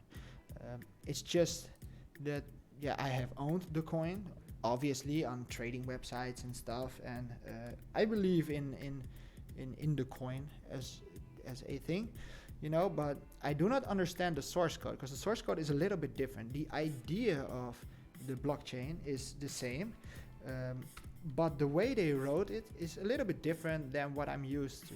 So I am used to Bitcoin, I'm used to LiteCoin and Dogecoin, all these coins that are just copies from the Bitcoin source code. And this was not a copy from the Bitcoin source code, I think, at least. So let me just fill you in. What I just did here, I said configure, and it's gonna check, as you see, checking if I have all the dependencies on my system. So if you would start Ubuntu like clean, you will get a lot of error messages right now, because it needs all these dependencies. And I showed you guys that you can find all the dependencies here in this folder doc, and here build Unix. So here are they all written down, and not this one, but you know, you can find it. I clicked here on Fedora. We're not using Fedora, we're using Ubuntu. So you gotta make sure to have this and this and this installed. But I already did that a while ago when I started working. So it says that I have all the dependencies. I already knew that, but I wanted to check it and to configure it, because it made some changes in the source code as well. And let's try and make it. And now it's compiling it. So let's move this over there. Let's move that over there. I don't know why. I just prefer it to have it on the other side of the screen. If we go to the source, it's gonna build these files. You see here, libconstants. Well, we see crypto. It's all these orangey files. And what's very interesting to know is that when we are compiling, then the source code gets bigger and bigger in gigabytes. So if I would show you the clean clone here, properties, it would say that it has it's even though it's pretty much is 144 MBs. So that's pretty much, I think. But eventually this is going to be a lot bigger when it's finished with compiling. And eventually all these compiled files, all these, as you see here in the down the screen, this libcoin server address, the .o files, all these .o files that are being created here at the moment, these are very big. But eventually it's gonna compile all those files again to make a smaller executable file. And that's what we are waiting for now. And I know that this is gonna take my computer approximately 20 minutes. But it's the first time, so it has to compile all these scripts that are original in the LiteCoin source code, or in this case we call it now Fartcoin. But all these scripts are gonna be compiled at one time. And after that, once you change a part of a script, then after you changed it, then you don't, well, only the changed part would have to be compiled again. If you didn't change anything on the scripts, then it is already compiled. So it's gonna be faster. Now it's gonna take us 20 minutes, but once we have done this and we change a small thing, it only has to compile that certain file that we changed. So it's gonna be a lot faster in a while, but right now we have to wait. And the waiting game is never fun. It's never fun to wait. So when I usually do this, I start walking away, do some other stuff, but I don't know what to do now because you guys are watching me doing this stuff. So I feel weird if I just walk away and leave you guys all alone with the screen. That's pretty boring, you know? You must go. Bye and kisses from Poland. Well, it was awesome to have you here, and I want to thank you for being around. I don't know if you're still here, maybe you already left, but it was awesome that you were here. And Poland is pretty close to where I live, man. We only have Germany as a common neighbor. So yeah, we both live on the side of... Oh man, I really hate Facebook, man. Facebook is always trying to push me, you know, like, do you know this person? Do you know that person? Yeah, I know this person, but I don't want to be friends with that person. Leave me alone.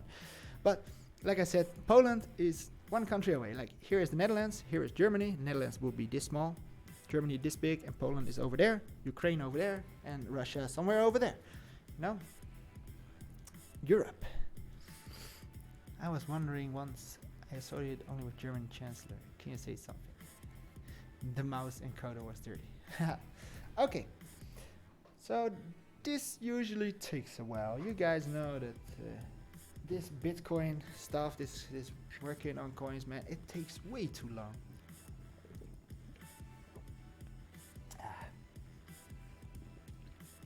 I had to take a drink. I was getting a little bit thirsty. Is my screen still working fine? Yes, it is still working fine. Man, I don't know if you guys noticed, but I bought a battery pack, and because of that battery pack, my camera can be on for a way longer time. Because the last times that I was streaming, my camera died. Well, not dying, you know, the battery went dead, and I didn't like that. I really thought it was, well, you know, a little bit confusing for me, for you guys, that all of a sudden my camera just gone offline. I didn't like that. But yeah, we have to wait, and this is the boring game, man. I hope you guys can keep up, or that you still enjoy this live stream. And if you are not live and you're watching this back, then you could just skip past this part, because this is pretty boring, you know. So what can we talk about? Are there some things that you want us, or that you want to talk about? Things that I should, you know, I would say check out, but whenever I asking to check out stuff, Mr. Nyan always gives me a lot of ideas, and these are always way out of my league, you know. Like, I'm very narrow view, or how do you call it? Like, I know things, but I don't know everything, you know. I have a certain interest, and I was very interested in creating a coin, but sometimes you just give me those things and I'm like, whoa, man, I have no clue what this guy is talking about, man. And then I feel so stupid. Well, I don't think stupid is the right word, but I feel a lot less intelligent than I did before I started streaming, you know? So, yeah, crypto takes way too long. Yeah, well, it always takes a lot of time, but it's not because of crypto itself, because if I would choose a older wallet, a wallet that is, for instance, well, I use the LiteCoin 0.8 wallet. We're now at 0.16, so a way old wallet. Well, that's a weird sentence, but it is an old wallet. I think the music stopped. Oh, it's back. But yeah, the old wallet is a lot smaller, so it takes a lot less time to compile. But I can show you how to do that, but I know that other people already have that on the internet as well, and I haven't seen anybody working with the newer wallets. So that's why I thought it was interesting to show the newer wallets, because this information is a lot of trial and error, but I had to have a little bit of help. So I found this channel. I can't remember the name of that channel, but yeah. Let me go back to my dashboard. I think it was a tutorial about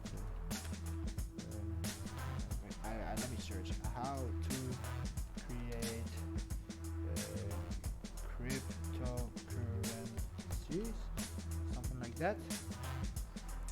And it was, I think it was this guy, this Agua, or it was What the Flux. As you can see, I saw both these videos, and these are the two videos. They're both working on the LiteCoin 0.8 version, so the older versions of LiteCoin, which is a lot faster, but there are some mistakes in these tutorials, and it took me a while to understand. But once I knew how to do it, I knew how to do it, you know. Like, I could do it myself. I could start with different wallets, and I think that took me about 2 months or something to figure that all out. But it is all thanks to those guys that I know this back-end information, this source code stuff about Bitcoin and Litecoin and stuff, because they taught me in their tutorials, even though the tutorials are not that good. Like, I could do it way better, you know? Like, I make very good tutorials, and they made tutorials that were very hard to follow and stuff. But man, I'm very thankful that they did it, because if they didn't do it, then I would never know how to do this stuff. But things that I am proud of that I've done myself was write some extra code, was what did I do? I created the Windows wallet from the newest Bitcoin source code, like I showed you guys in a live stream before, and I created the Mac wallet. Like, I haven't seen anybody teaching you how to make a Mac wallet, so that took me like 2 or 3 days to figure it all out. It was a lot of work, man, but eventually it's all this kind of work that I'm doing right now. So it's a lot of trying to compile, and then you try to compile it and you get an error like, oh, you don't have the dependencies. So, and in the meantime you're waiting and then you get an error, and then you get pissed off because you don't know why you have an error, and you read that error message. That's a thing you guys should do, you know? Like, I get a lot of questions. Like, I'm not saying that you guys that are live with me right now, but sometimes when people are emailing me, then they just have to read their error message that Python gives them when they're using BTC Recover, you know? Did you like the Samurai wallet of Bitcoin and Monero Jew wallet of Monero? Well, I haven't focused that much on that wallet yet. I still have to read the Samurai wallet, but the Samurai wallet was in Java, and I haven't been able to compile the wallet myself yet.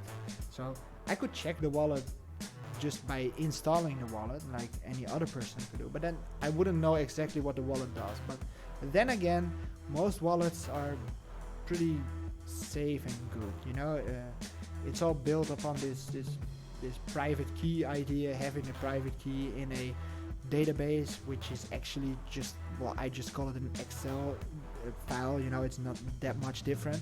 It's just a list of information. So you have these private keys all encrypted. So as long as that part is safe, then I believe in a wallet, you know. But yeah, that's it, because I like it when wallets have mnemonic codes, because that makes it easier for the users, because mnemonic codes, those 12-word backups, are well, a lot easier to work with, especially when you lost stuff, than that you have a lot of private keys that you have to write down somewhere, because you can make a lot of mistakes in 64 arbitrary numbers or letters. Is arbitrary the right word? Arbitrary, yeah. I had to think about that. So yeah, we're still waiting. The waiting game is still on. But I hope you guys are enjoying the stream so far, because it's always for me a little bit tensey, you know. Like, you guys know, I get tensed when I'm live, and the thing that I have is that when I'm quiet for more than 1 second, then in my brain I'm like, oh my god, you're quiet, you gotta talk, you gotta stop being quiet, and then I get stressed out, you know.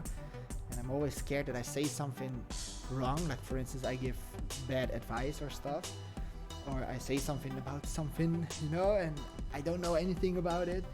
It especially happens when Nyan, when you're asking me stuff and I'm like, oh my god, I don't know what he's talking about, man, you gotta help me, what's going on? And I can't cheat because I can't, you know, like, ask somebody quickly. Like if I'm working, for instance, on a video and all of a sudden I choke, that doesn't matter, and it happens a lot. But when I'm live, I can't choke, you know, because that's very boring for you guys. And I personally do not enjoy it when I'm watching a streamer that is not talking. You know, when it's quiet a lot. Well, they have to be very good gamers. Then I might want to watch, but once they only in action, you know, when there is high action, then I allow it when they don't talk. But if there's nothing happening and they're not talking, then I'm out of here, you know. So I expect you guys to be pretty much the same. Oh, how far is it? How long have I been compiling? This compiling game is so boring. Okay, what At Bitcoin Daytrader, did you like the Samurai Wallet, Bitcoin Monero? What about open source Monero? Android wallet of Monero. Yeah, but all the Android wallets, the problem with Android is it's all written in Java, and I'm always getting confused with Java, because Java always has this weird structure of folders and folders and folders, and then you have folders with certain names, and I don't know where to find something, just anything. I always get confused very quick, because I tried to be, before I started this Bitcoin idea and the C++, I tried to make Android games and stuff like that. So I've been searching for Android games, try to work with that, and it's very hard, the hierarchy of Android files, and I haven't been into Android for a very long time. So I'm sorry that I didn't read the source code and I got a little bit too confused. You can always look at Google. You look good at using Google in your video. You look good at using Google in your video. So you guys don't mind it when I use Google? Oh, I see we have a new viewer. I don't know who it is, but well, it's awesome to have you here, man. Thanks for tuning in, joining in. It's tuning when it's a radio, but we're not on radio. At the moment, I'm compiling the Fartcoin, as you can see here. So we just created the Fartcoin source code. So what we did was we downloaded the LiteCoin source code. We changed all the important stuff from the LiteCoin source code, and we changed it into Fartcoin. So first of all, obviously we changed the name, but second of that, we made a new Genesis hash block. And what else did we do, man? We did a lot of stuff, a lot of small things. We did a bit of extra code for the mining part, and at the moment we are waiting for my 4 cores to compile this stuff. So I don't know, my PC is working hard. Let me show you guys. I expect to have a lot of CPU usage, not 100%, because I have 6 cores, and from the 6 cores, 2 cores are for Windows. So monitoring, yeah. So as you can see, well, it's not even at 100%. It uses a lot of memory, but yeah, it's using my CPU and whatever. You know, I have to wait for those 4 cores. And I know for a fact that I'm using 4 cores because here I can enter the amount of cores here at the processors for Ubuntu. And as you see, I chose 4 cores here, and I said I have 16 gigabytes of memory, and I said give 10 gigabytes to Ubuntu, to Linux. So yeah. No, it's cool to use internet to search for info. Well, thank you. I'm glad that you don't mind when I use the internet to search for info. But sometimes, you know, I prefer knowing it.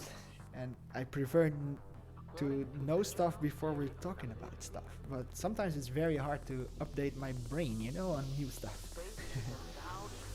Oh man, come on, it takes so long. How long is it working? So we can check that out in the source code. When did we modify it for the last time? I see the make file has been modified. So it's mainly here validation at 23. Let's check the chain parents. When did we change that for the last time? Come in, where are you? 25. So I think that here we have 29. So I think it was almost 20 minutes ago already that we started to compile this stuff. So it should be finished pretty soon, and it already starts to look like I expected it to, like a lot of these files. And as you can see, these are all big files. So how big is our folder at the moment? Very curious. 1.2 gigabytes. So you see, we already doubled, tripled, or whatever the amount of data that it uses. Oh, I'm so curious what it's if it's gonna work first try, you know, because usually it takes me a couple of tries to connect to other wallets. But I just wanted to do this, and I like to do this stuff, even though it's sometimes very hard and frustrating. I enjoy, you know, working with these coins and just play around, you know, because I wanted to know a lot about these coins as much as possible. And yeah, you have to work with something to know more about it. And it has been a while since I've been officially working on it. Like, I call it officially because whenever I am officially working, then I put it all on my GitHub, you know, this Fartcoin-Project GitHub. And as you can see, I have been a little bit working in May, and we're already 3 months away from the last time that I uploaded something to GitHub. So it has been a while. It has been a while. And as you see, I started working with this Fartcoin 0.9. That was the first thing, and then I tried to build it with a Dogecoin 1.14 wallet.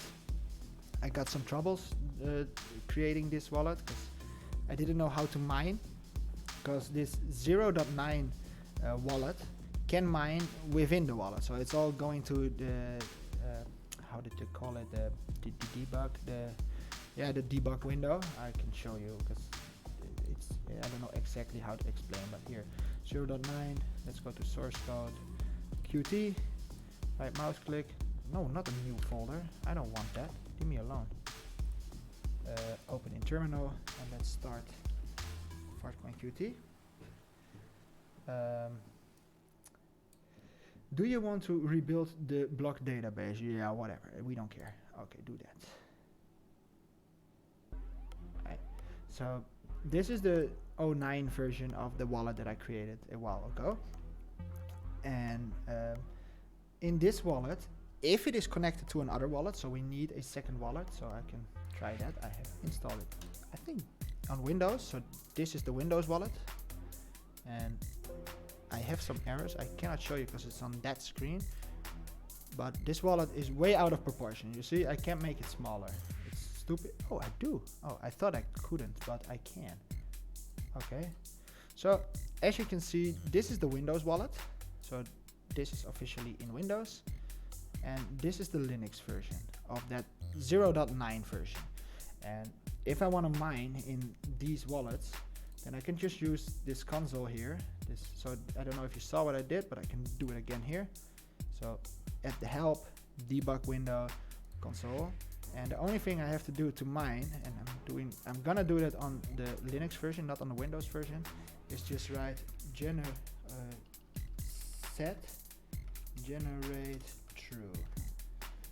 And right now my computer is gonna mine a new block, which I don't mind because I want a new block, because it's already been 23 hours ago. And these are some of the first blocks. So I've made some mistakes, so it's not perfectly here, but as you can see, these numbers that we have here, I think I have showed you guys that before, that I wrote a script and to have these amount of blocks, so amount of coins, I'm sorry. So set generate, let's wait, come on, takes way too long, man, come on, I know you can do this, I know you can.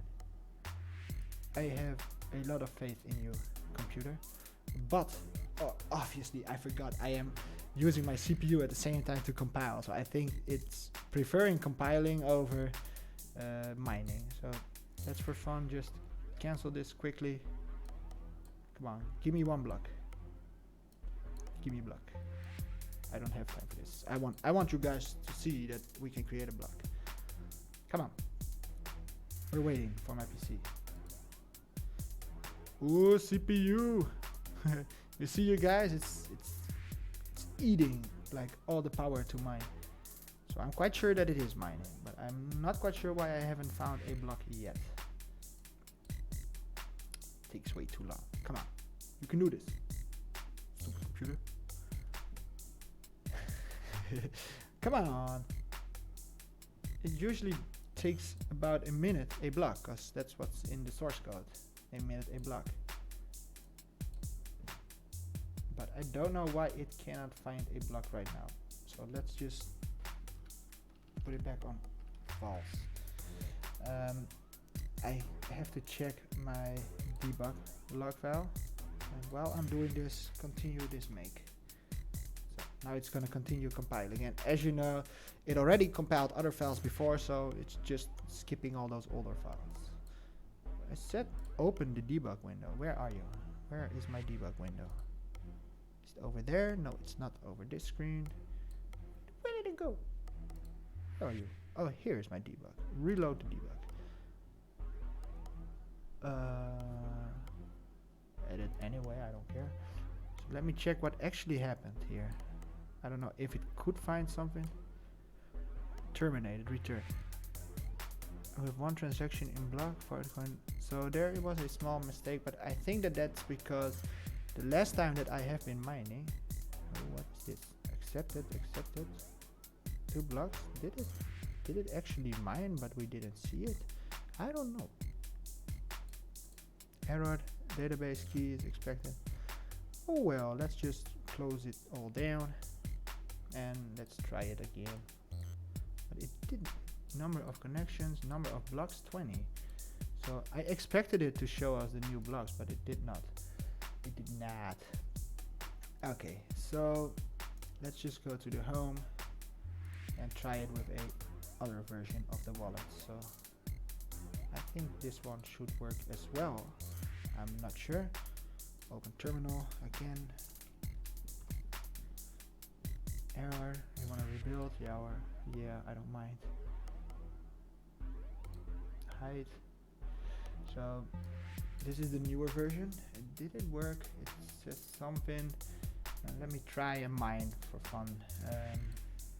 Is it connected? Not yet. Can it connect to that other wallet? Can this wallet connect to that wallet? I don't know. I'm gonna open a Windows version. Bin. So this is the latest 16. You see, version 0.16. So we're gonna try and work with that. And now it will connect. Okay. Let me try a miner for fun. Get out of here. Get out of here. You get out of here as well. Are you sure you want this? Close all those tabs. Because I have a miner on my background. So many screens, man. You guys get it? Why I get confused? I need extra screens, man. I need screens everywhere. I don't have enough screens. Opening terminal. So I need to run this miner. Where are you? Oh, I already lost it. It's over there. This miner, but I have to start it with some information. So that is some information about the coin. So I have it over here to be able to connect to this wallet. So this is the information in the Fartcoin configuration file, and same principle would apply for Bitcoin or Litecoin or whatever coin. It's easier for new coins because this is solo mining, and solo mining is not very profitable nowadays. You know, because usually your computer can't win from other computers. So let me check one of these addresses. Let me just copy address, put the address over here, and let's copy this. Let's try and mine some coins. So it's starting to mine. Please tell me that you are working. And the compilation is finished. Nice. That's very nice. Okay, so as you saw, we are now mining solo. And what did we do? We mined these amount of numbers. Oh, can I get out of my way? So you see these amounts here. I don't know if you can read it, but I'm very proud that I wrote a code. Let me stop the miner. That is able to give you a certain amount of coins with a dot. So 476,190 dot, well, whatever. You see this enormous number. These dot 666, you know, and that was what I was talking about. Because usually when miners are mining, they are only able to have integers. So there is no dot something available for miners. And I disliked that idea, so I wanted to be able to have dot 666 or dot whatever, dot 7, dot 3 here. I wanted to be able to have a division. So let me show you the reward code that I wrote. So this is actually the original code that I wrote to be able to split all that stuff. And you guys saw, I don't know if you are new here right now or that you've been here all the way since the beginning, because this is that part of code that I showed, that I put in the source code of LiteCoin to be able to mine these strange amounts of well, coins. And I made this reward file. So how does this work? Let me remember to compile. Yeah, I totally forgot how to work with this. So it would be run reward. So enter the amount of blocks. So let's just check, for instance, this. Where can we see how many blocks are already mined? We can see that in our debug window, 24. So let's for fun put here not 1 but 24. Then you would see, and you see here, this number here is exactly that number over there. You see? Here we have the 34782. Here we have it 4545 4545. You see? So I was pretty proud that I created this, to know exactly how much every block would pay out, but never the same amount. None of the blocks would give the same amount. The only thing that I did, and I'm certain and sure of, is that whenever there are 10 times as much blocks, it would give you 10 times less the amount of coins. So if we would do, if we would check out 100 for instance, and I think some of you guys have seen this before. If we go to 100, you see another nice number here, and that number is fully based upon here in reward. As you can see here, here it says if the block height is lower than 11, which means 1 till 10, then you have this enormous number. So that's this number over here, if I am correct. And as you see, it is a big number divided by the height of the block. So block 1 divided by 10. I see a big number, and this is supposed to be with 8 zeros in front for how do you call that in Bitcoin? I forgot the number after the comma. So this would be 1 million. Is it 1 million? And yeah, 1 million divided by 1 divided by 10 is the same as 10 times as much. And divided by 10 would mean the same number. So here we have 10 times as much as here. And that same principle applies with 100. It's just basic math. A division of a division would mean equal. No, not equal, would mean we have subtraction. Times. Is it times? Multiplication. So dividing by dividing will be a multiplication. Alright. A comment. Someday make a video of hosting your own private email server with PGP encryption. It even sounds cool when I hear it. Total high level stuff. PGP encryption, your own private email server. I have never even thought of having a private email server. I haven't even thought of having a server at all, you know. But yeah, I see that this was that LiteCoin original source code that we eventually changed. So that was over here. You see the compiling that we just created. This was original LiteCoin, and we changed some stuff, and now it's Fartcoin. So let me first close this wallet here in Linux to make sure that we can connect to it, because I have no clue at all, because I just did it. I haven't tried this before, so I'm not sure if it's gonna work. I have my Windows wallet here online, and it says there is no connection to a other wallet. Oh, well, okay, you saw that. Cancel. I don't. It's configuration. Yeah, I think it is all fine. Let me close this one. I just want to close some stuff because I hate it when my screen is full with stuff. So the miner, we still want that miner here because we might be able to mine, but first we gotta check if we can open this wallet. Not Fartcoin, it's going to the source code, go to Qt, and then it's called Fartcoin.qt. It says a small error. So I recognize this error. I made a small boo-boo, you know. it says chain parents, and I already knew this. I have a small mistake with the hash genesis block. It is not the right information. So apparently I forgot to copy paste this when I changed it last minute. Remember when I changed it last minute? So let's go there and try and fix this stuff, because we don't want these error messages. So let's go to our source code. Let's go to chain params, and that error is a error that is in this part, this Genesis block stuff. It says that it's already open, so don't edit it because it is here. No, where is it? Chain parents 16.2 source. Yeah. So apparently I made a small mistake here. Okay, so let me check to make sure what I did wrong. This minor, let's hide it behind here. Let's put this over there. This error says at line 125. So what it says is it could not create this here, this Genesis hash. So that means that I have a small mistake somewhere, apparently either here or in this one or here, because it is created with that stuff. So we have to check that.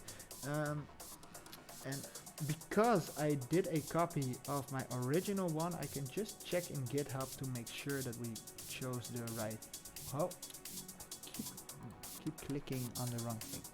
Go to my project, go to this coin. Let's check, because I want to make sure that I have the right information there. Source, where is it? Chain param.cpp. Okay, let's put this one over there, and let's just take a look at what we might have been doing wrong. Okay, so let's go back up. Build a Genesis block. Well, we are trying to build this Genesis block again, so let's just copy that over here. I prefer that. So, why can't I copy it and paste it here? Why is that not possible? Who is responsible for this stuff? I press copy and there's nothing here. It is not cool. Okay, whatever. Why can't I work in this stuff? Let's open it again. I don't know why, for some reason this gedit does not work. But where is it already open? It says it is already somewhere else. Okay, don't edit it. Get out of here. I think I saw it here. Yeah, it is here. Okay. So this, can I copy in this file? This is the original from LiteCoin, so that's, yes, now it does work. Alright, so we want that Merkle tree. Is it here? Yeah, that's my Merkle tree. 1252, I remember it, I recognize it right away. What else did I do wrong? Why is it not creating exactly the same information? So, is there a small mistake here in this line? No, it is the right one. Do I have the right alert key? Where did I put the alert key? Is it on top here? Sometimes it can be the alert key. It is here. Let me check. Is it the right one? No. Oh no no no no no no no. It should be this one. So I think that was the main mistake. So let me check again. I think that was the main mistake, because the rest looked fine to me, because I recognized the thing. So I think I just accidentally copy paste the wrong thing. So what we can do now is just again make it, and now it's not going to take that long. We don't have to wait long. Didn't I save it? No, I did not save it. So make it. So now it's again gonna change some files, but it's not gonna take as long as we did before. So we don't have to wait 20 minutes. It's probably 10 seconds.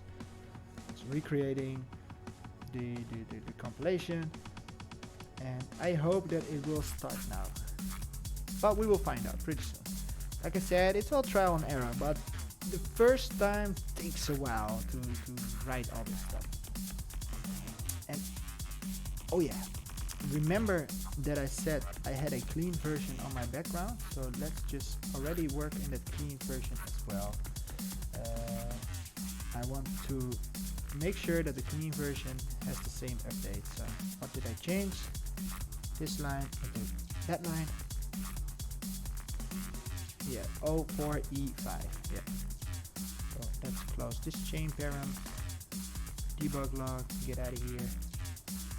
Close this one again, this one. Let's get everything that we don't need out of our screen. It says it is finished, so will it work now? Haha. You see? We have a working original LiteCoin wallet. It wasn't LiteCoin as you can see, but it did show us the LiteCoin graphics. Can we see more LiteCoin graphics? Show us more about here. Here, this is the proof that we destroyed our LiteCoin wallet that was original connecting to the LiteCoin network. I don't know if you remember. And right now we have made it able to connect it to this other wallet because they see each other. You see, one active, and this is the only wallet, so there are no other wallets online. So these two know each other. They found each other. So it did work. So I'm pretty happy about that. But as you can see, the design is totally different. So it took me, I think, a couple of days. I don't know. First time it cost me a couple of days. It took me a lot of days to change this design that we see over here into the design that we have over there. But it is doable. Now let's check if we can mine with this wallet, because I'm very curious. And because it is all the same name, it is still connected to that original wallet that we just used, because I never changed the wallet file. And because I am using again LiteCoin, I am quite sure that it will work, and the most important information was changed right. But I had troubles with generating the right addresses. So that was one of the main things that I had troubles in the last time, my last wallet. So my last released wallets that I told you guys not to download, and the reason why was because once you were requesting a payment here, it gave you a wrong address, and that wrong address was it showed you a different address over here than that was actually added to your wallet.dat file. So you couldn't send anybody your address, so it was not working as it was supposed to work, and I think I made a small mistake. So let's try if we can use this new address, because that's what I'm very curious about, because I couldn't get it to work yesterday, and I thought, damn it, I don't like this stuff, I gotta do this all over again. Let's just start from the beginning. But this is not the address, this is the alert key that we just used. I need this line over, yeah. Copy, paste. Will it work? It does connect, we already see that. I'm very curious. Are you gonna give me money? Is it working or is it failing again? That's the question. And we will find it out once it will show a yay over here, as they call it, because it is mining. And what happened the last time was that I added an address here. I said to the miner, once you mine, send the amount of coins to a certain address, but that address was not added to my wallet.dat. It says yay, but did I get it? Or is it still not working? I think it is still not working. So I still made a small mistake somewhere, and I have to find out what I did wrong, which is very hard sometimes. Because the last time when I tried to fix this, so what happened now is these blocks were mined. These blocks did give us some coins, but they sent it to this address over here. And this address over here, even though it says, I think it was this one, yeah, GFGNJ, as we see here, even though it says here that it is my address, for some reason this address is not in my wallet. So how can we be sure that it is the problem of the address? Because I know that this address over here is in fact part of my wallet. So if I would copy this address that we have already used, that is working for our wallet, and we would say send it to the Coinbase of that, what is it, F7P whatever, right click paste. I think that we are gonna get coins now, but for some reason I still made a small mistake, and I have to figure out what actually is the reason why I do not see the coins appearing here. Yeah, this one is working, you see? So there is something wrong, and I haven't figured out exactly yet what is wrong, but the only thing I know is that a bug fixing way, even though I do not prefer doing it, is if I put a 5 over here, then it will work. And I don't know why. I haven't figured out exactly why it would work or why it would not work. So close the wallet. You do that by pressing Ctrl C. Let's remake it. So it's recompiling it, but this time with the script address 5, which means a number 3 at the beginning. And yesterday it did work. So I don't know if you guys remember the list that I had. So I can get that list over here, the address prefixes. Put it over there. And the prefixes here, I chose a 5. So the first symbol of the address will be a 3 right now. And last time that I did this, for some reason it did work all of a sudden, and I haven't figured out what, but I prefer having the letter F at the beginning of my address, and it does work with the older version of the wallet, but not with this LiteCoin version. So I'm still a little bit confused, but once I request a payment now, I will get one address with a 3, as you see here. I can copy the address, I can go to the miner, I can say, well, yeah, the 4 cores is enough. I cannot even do more cores. Let's paste this line here, enter. Now it's remining. It's again solo mining, and I expect it to send the coins to me now because it did it yesterday. Yeah, so I'm still a little bit confused, a little bit, because I still haven't figured out why for some reason this does not work. Well, this does work obviously, but why it does not work to use other letters in front of the public addresses. So I can quit this. I know for a certain fact now that it is working. So I can see this is mined, and this is just mined, as you can see 1 minute ago. So I don't like that idea that it's not working perfectly. Like, I can be fine with the idea that it is a 3 in front of the addresses. I can just build that into it. Like, I don't mind, but I think that I prefer having the F in front, you know. But still, it's so weird. It's so weird that I could not get it to work. And as you can see, these addresses used to have a F here, and now it has a 3 in front of it. So it changed it. But why doesn't it work correctly? I don't know yet. It's just playing around and figuring it out. And I was hoping, to be honest, that if I would use this latest version of the LiteCoin wallet, that's the main reason why I started this all over again, was to hope that I could use it with that F in front of it. Because I've been trying it yesterday and the day before that, and I keep getting the same problems, you know, and I don't like these problems because I prefer using the newest wallets, but I want it to work, you know, because now it does work, but you get a 3 in front of it. You see, free EG. But I don't like it to have that 3. I want that F back, because I used to have that F in the older wallets, so I'm a little bit confused on what I should do at the moment. Should I continue with this? Should I stop? And for instance, can I take the design from the other wallet to this wallet? We can try that, because I'm curious if we can compile it. So let's just try it, whatever. Source and Qt. Qt is the software used to create these wallets. So you can find info about Qt, Qt5, whatever, new in Qt5. So Qt is a open source way of creating programs, the design part, the wallet part.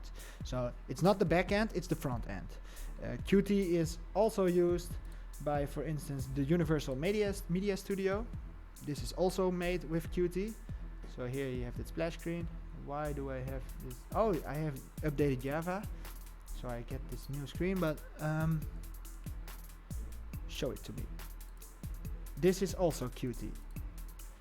Just like the Bitcoin wallet and LiteCoin wallet, and in this case the Fartcoin wallet, it's all built in Qt. So you can find all the information about Qt, and you need Qt, this information that you can find on this website, to be able to design a wallet, for instance. So I had to learn Qt a little bit, not too much, because oh man, it was very hard to figure that all out again, because it starts, I think, here, and Qt is a little bit different, because this would be a main way of writing in Qt, what you see over here. So it's this would be some CSS. So it's all crossing all different kind of languages. It's some C++, it's some Q actions. So these are all Qt stuff. So here we have the tabs, and I think these oh, here you see it. This is the overview button, here the send button.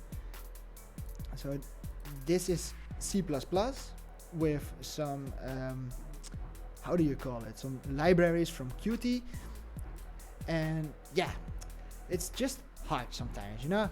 It's I didn't like it, but I'm gonna try if I can already just copy paste that design that I created from, you know, this Rick and Morty design that we have over here. Maybe we can just copy paste it into this LiteCoin wallet that we just created. So this is the Qt. Let's change this Qt OG, Qt.og, whatever,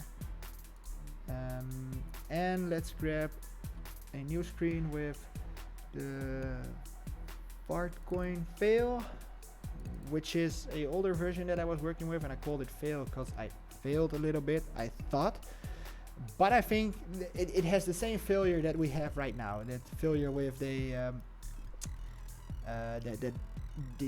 not having the F in front of our addresses. So I didn't like that idea, so I call it a fail wallet because I couldn't get it to work. But now that we have used the latest LiteCoin wallet, the 16.2, it's still not working as we want it. So let's make this wallet again. Oh, you see this? Oh, I have to do something about this. Let's ignore it first, and let's check out our trash can. Oh, there's nothing in my trash can. Okay, let's go back to home. What can we delete that is pretty big? How big is Fartcoin fails? 2.1 gigabytes. How big is Fartcoin 16.2? 2.9. Okay. How big is Fartcoin 16.1? Also 2.9. Okay, I have to delete one of these. LiteCoin original. How big is the LiteCoin original? 2.2. So should I think I will be safe if I would delete the LiteCoin wallet, because we are not going to use that LiteCoin wallet anymore, because you guys saw that we used the original LiteCoin source code. So let's delete that one, and let's empty our trash, because we need that 2 something gigabytes for our working on the wallet, because it is a virtual machine, and when I created this virtual machine, I never expected to use 35 gigabytes. I never knew that that was going to happen. That started to happen with all the dependencies. So it's not that I'm using all this hard drive, you know, for all these coins. It's mostly dependencies. There are a lot of dependencies. So it costs a lot of hard drive. And what is happening here? It's rebuilding all the Qt. Just everything in the folder Qt, because the rest was already rendered compiled. So we're redoing that. Oh, I hate waiting. You guys know I hate waiting. I prefer to just keep on working, you know, to show you guys. But okay, let's just watch that wallet file. I created. So you might be interested in the changes between those wallets. So one of the easiest things that I did, was change these icons. Basically, it's not that. So you'll recognize these icons. I made these icons myself. Well, I don't make this stuff myself because I did never draw Rick and Morty. I'm not responsible for that. But I did use original Rick and Morty picture and try to make buttons out of that stuff. And I used Photoshop for that. And I create a fart icon. And the reason why I chose fart is because in Rick and Morty, in episode, I think it was season 2, episode 2, you have a fart, and I have it on my deck too. I don't know if y'all can see him here. You see him? That is the logo that I used for the coin. So it's Rick and Morty deck. So I'm still not quite sure what I should do with this. Should I keep it? Should I change it? Should I create my own fart drawings? Because some people were warning me like, oh my god, you're using copyright material, and once you have your coin, aren't you scared that you're gonna lose all how do you call it, that you're gonna get sued or something? And I'm like, I don't know, am I gonna get sued for this? I gotta make sure if I am gonna be sued. And that was the moment that I started to think maybe I should just create a similar kind of design but with my own created drawings. So I don't know if you guys saw it, but a year ago I was working on a project, and I think some of you, I think Nyan, that you definitely saw it because you said that you've been checking out some stuff that I did. So I have this account and it's called Space Police, and this was a idea of Serge and me. Serge was that guy that last time was live with me when we created music, and we've created it's not really a cartoon, but come on, how does this work? It's all in Dutch all of a sudden. I'm not used to that. Come on, go back. Just show me the damn video. Okay, here we can see it. I don't know exactly how this all works, this new back end of YouTube. Let me... Christ on a crack. Let me check. Where is my VLC? Oh, looking at these damn screens all day, man, it's boring as hell. No, it isn't. Yes, it is, man. I want action, So high speed. these are characters that we designed ourselves and that we use. So maybe we can use those in our for our coin. So yeah, I just wanted to show you guys. So I have some stuff myself. These animations are all drawn by Serge and me. We did it together. Mostly parts of him. I was more responsible for the moving parts and stuff, but I did create some backgrounds. Did create a little bit for this cartoon, and I'm pretty sure that this is not copyrighted stuff because we built it ourselves. We made it. I don't know if you were watching it, but I'm sorry if I'm skipping. First is this police car. I worked on it with him together. He made the main design first. He made a three-dimensional design of Sean and Dennis, as they are called, and I said I wanted to be a little bit more flat. So I took his 3D drawings and I made them two-dimensional. He had a lot of drawings with the chin of the characters either this side or that side, and I chose to make it all flat. So yeah, these are our own characters. So maybe I'm supposed to implement these characters in my wallet instead of the original Rick and Morty characters. So let's get us that music back. What would be a nice song? Puking Buffalo, Driving with Nobody. Yeah. Okay, let's check our wallet. Will it work with the new view? Okay. Wow, that was easily implemented. You guys, you saw that? So that is working. So what can we do? What can we do? Shall we restart the blockchain or something? That might be interesting to see, because this is obviously just a test. This is not officially, this is not the release. Like, before we are going to release all this stuff, we have to pre-mine some stuff together, and we have to write some checkpoints. And I haven't wrote a checkpoint yet before, so I don't know exactly how I should do it. Even though I am pretty sure I can do it, but I haven't done it before. So remember how I talked about the checkpoint that you can find in the source code, that you say a certain amount of blocks, for instance, at block number 100 we should see this hash, at block number 1000 we should see that hash, you know? And that will be very important for us if we want our coins to be safe, because checkpoints make sure, well, it's a checkpoint, you know? So that's safe. Put it a little less loud music. Okay, I'm getting off topic.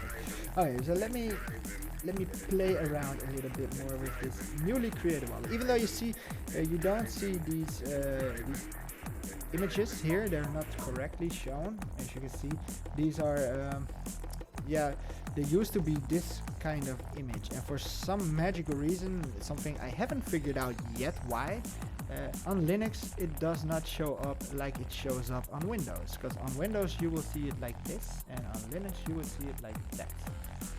So yeah, what can we do? My Windows wallet should be a little bit changed, I think, because I think that smelling part here is still not working as well. Yeah, I still have that M in here, so I have to change the Windows wallet as well. And how am I going to do it? I have to have a USB in my PC, which I have. Okay, let's go here to devices, USB. What was it called again? USB. I think it was the gem. Let me hope that I'm not accidentally grabbing another hard drive. Yeah, it's 16 gigabytes. Here is the chain params, and let's just use this same chain params and build it into the Windows wallet fast, because we can do that pretty fast, I think. New. This was Fartcoin 16.2, the original LiteCoin wallet that we're gonna change, blah blah blah, you know. And here is the chain params. Copy that over here, replace it. Okay, I have to unlock this Gembird. There is a problem, but I don't care. We have to go to Windows. Let's close this wallet. So there is no more Windows wallet active. Okay, is my camera still live? Yes, we are breaking Windows. Okay, we have to go to the USB that we just used. This chain parents, we put that over here. We get an error message. We replace the original file. Nicely done. What else? Then we go to Ubuntu, and remember last time I made a stream on Ubuntu how to make the Bitcoin wallet. So let me check. I have to go to the CD Fartcoin, and I think I can just go back. Yeah, nice. Okay, so I want to, as you can see here, I've showed you guys that before. I have something on my background, so I have to, I don't even know, I don't think I even have to write sudo, but sudo means root access to CP copy from our mounting C users desktop. So this is the Windows C drive users shock division desktop chain parents, and I want to copy it to home. Home would be this screen, and then home SD. Oh, my camera is freezing. So now it's not freezing. Am I right? Yeah, it's back. I made a small mistake, because whenever my camera is minimalized, so I have it here on a remote view, and as you see there is a small error now. If this one gets minimalized, then it freezes. Let me show you. Now it's stuck, you see? And now it's back. And I have to put it on full screen to make sure that you guys continue seeing me. But yeah, we have to copy this file from over here to this folder here. So what we did now was, am I in Fartcoin? cd src ls. So what we did was ls for listing. We copied this chain params and we copied it on top of this chain params.cpp. So interesting. And now we have to remake this wallet, and we can do that with a command make install and then destination directory mount c desktop win fartcoin. So that's a folder that I am using, so I can show you that folder here at the desktop, win fartcoin. So we're gonna install it here, and again it's gonna compile on this Ubuntu, this Ubuntu app in Windows. It's gonna send it to this folder. So we have our Windows version and we have our Linux version. And if you want to know how to make this Windows version, you have to go back to another stream I did, I think a month or something ago, maybe a little bit more, where I explained how to make the Bitcoin wallet with to compile the Windows Bitcoin wallet within Windows with this Ubuntu app that you can find. And I did that with you guys on a completely clean system. I made a virtual machine of Windows 10, so if you're new to this and you're like, whoa man, how does he do this fast? Well, you gotta go back to another stream that I did way back in time, which took me way too long. Remember, it was like an hour or 3. We were like way too long online, and I wanted to do it in like 1 or 2 hours. Okay, so we have some stuff here, and it says that it has been installed here. You see, this is the time right now, so it did update it. Let's go back to Linux. We have a wallet here, and let me check, where was it? Windows, Fartcoin. So this is the newer version with that same chain params, which has probably now a fix. So as you see here, it was the last wallet was with an MD, and like I said, I had some problems that it didn't work, and if I put a new one, I expect it to start with a 3. Yeah, so this address should work.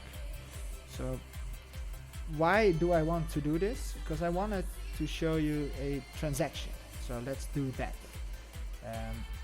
One problem is I cannot copy paste between Windows and Linux. For some apparent reason, this program does not allow it. So the copy pasting is gonna be either using a USB. I think that's the easiest way. So let's just choose that way. It's either using USB or literally writing this stuff. I don't want to write all this stuff because it's you know, it's way too much work.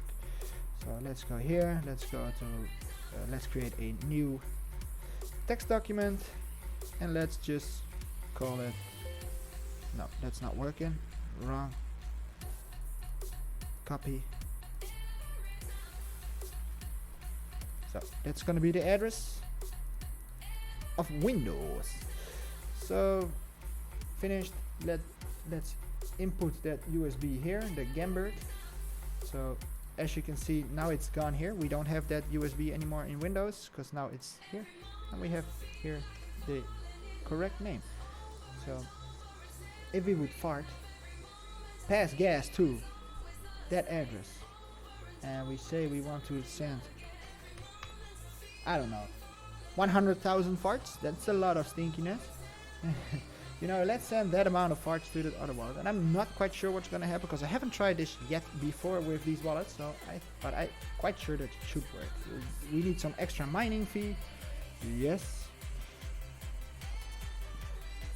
Fartcoin amount sent. Would it work? Hell yeah, it did work. Hey, hey, hey, hey, hey, hey.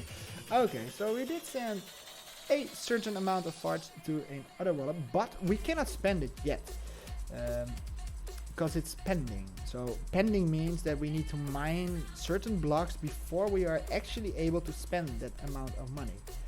Just like we have here a certain amount of 7 million immature fart coins. So these coins are not yet spendable, and they need, well, we can see that in the past. As you see here, these are mine coins, and it says, for instance, that to be able to spend this 322,000 coins, we have to wait. We have one confirmation, will be available after 21 mines, so it will take us a while.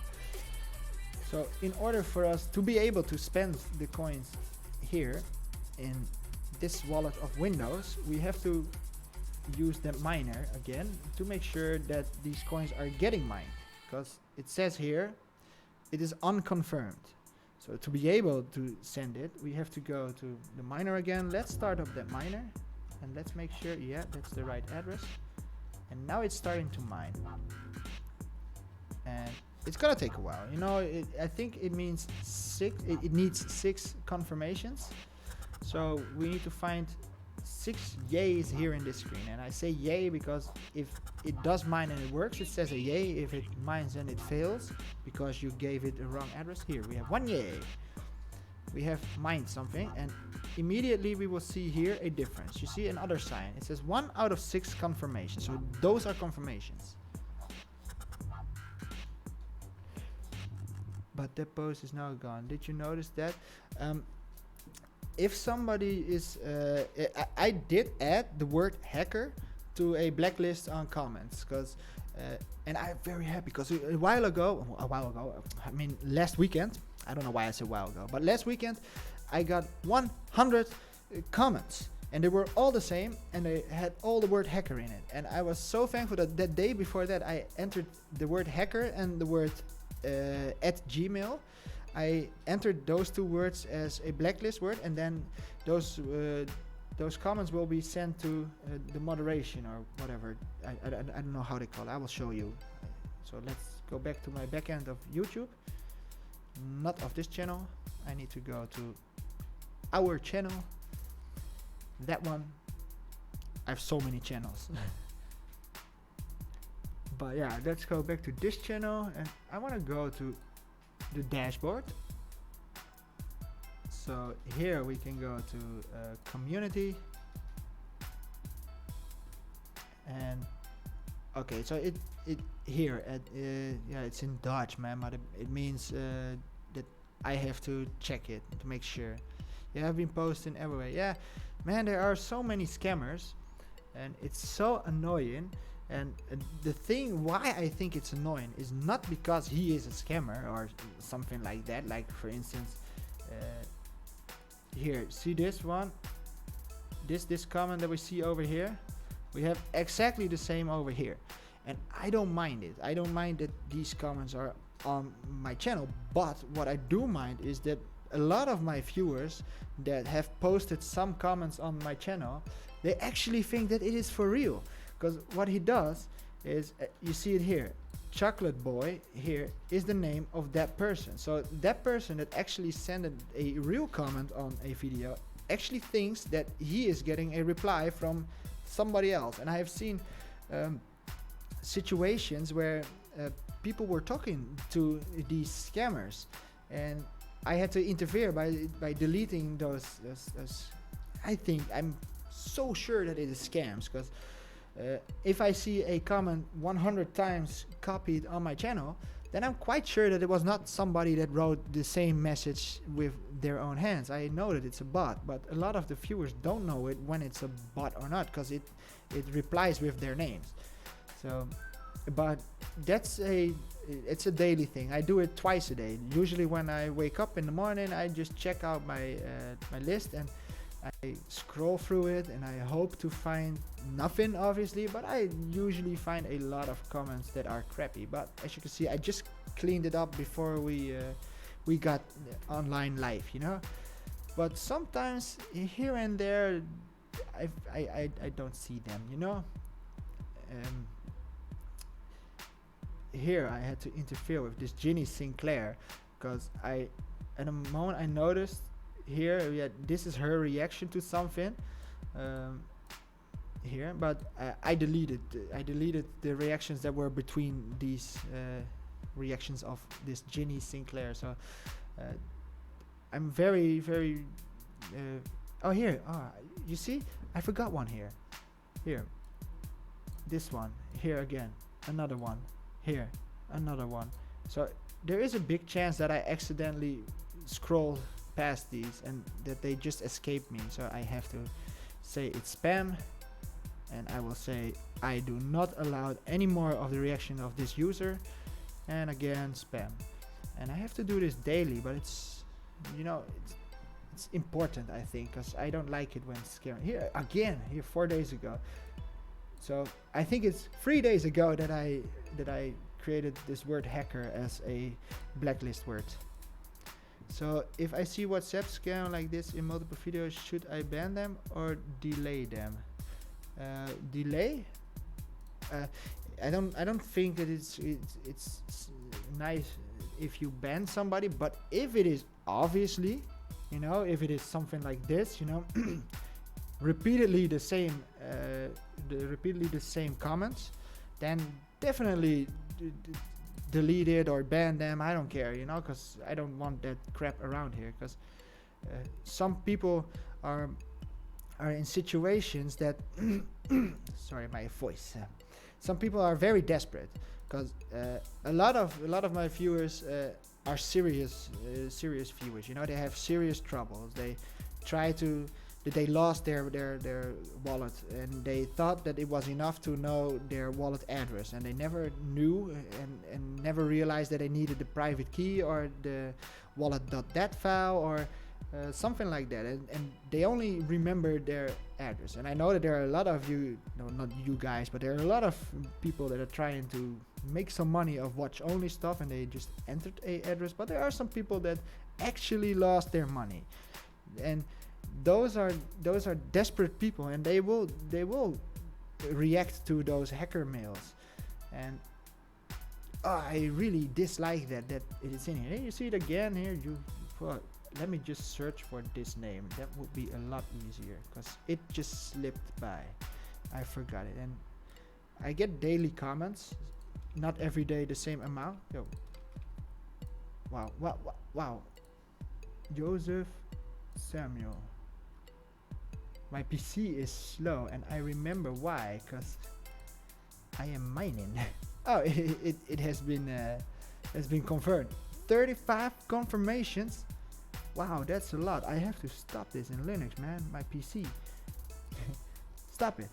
Yo, chill out, man. You're hoarding all my PC power. As you saw, my CPU was at 100%, and I could notice it because my copy pasting was not working as it should work. Okay, so let me search for this Joseph Samuel and check if there are still, no, Joseph.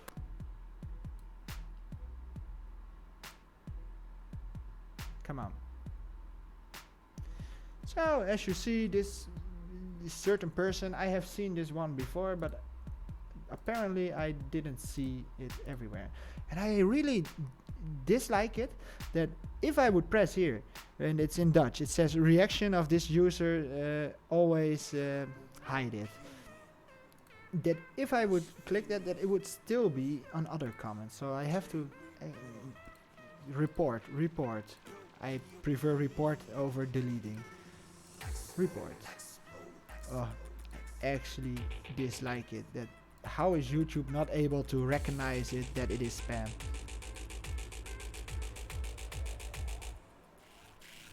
Yeah, people need knowledge and education to safely store their crypto wallet.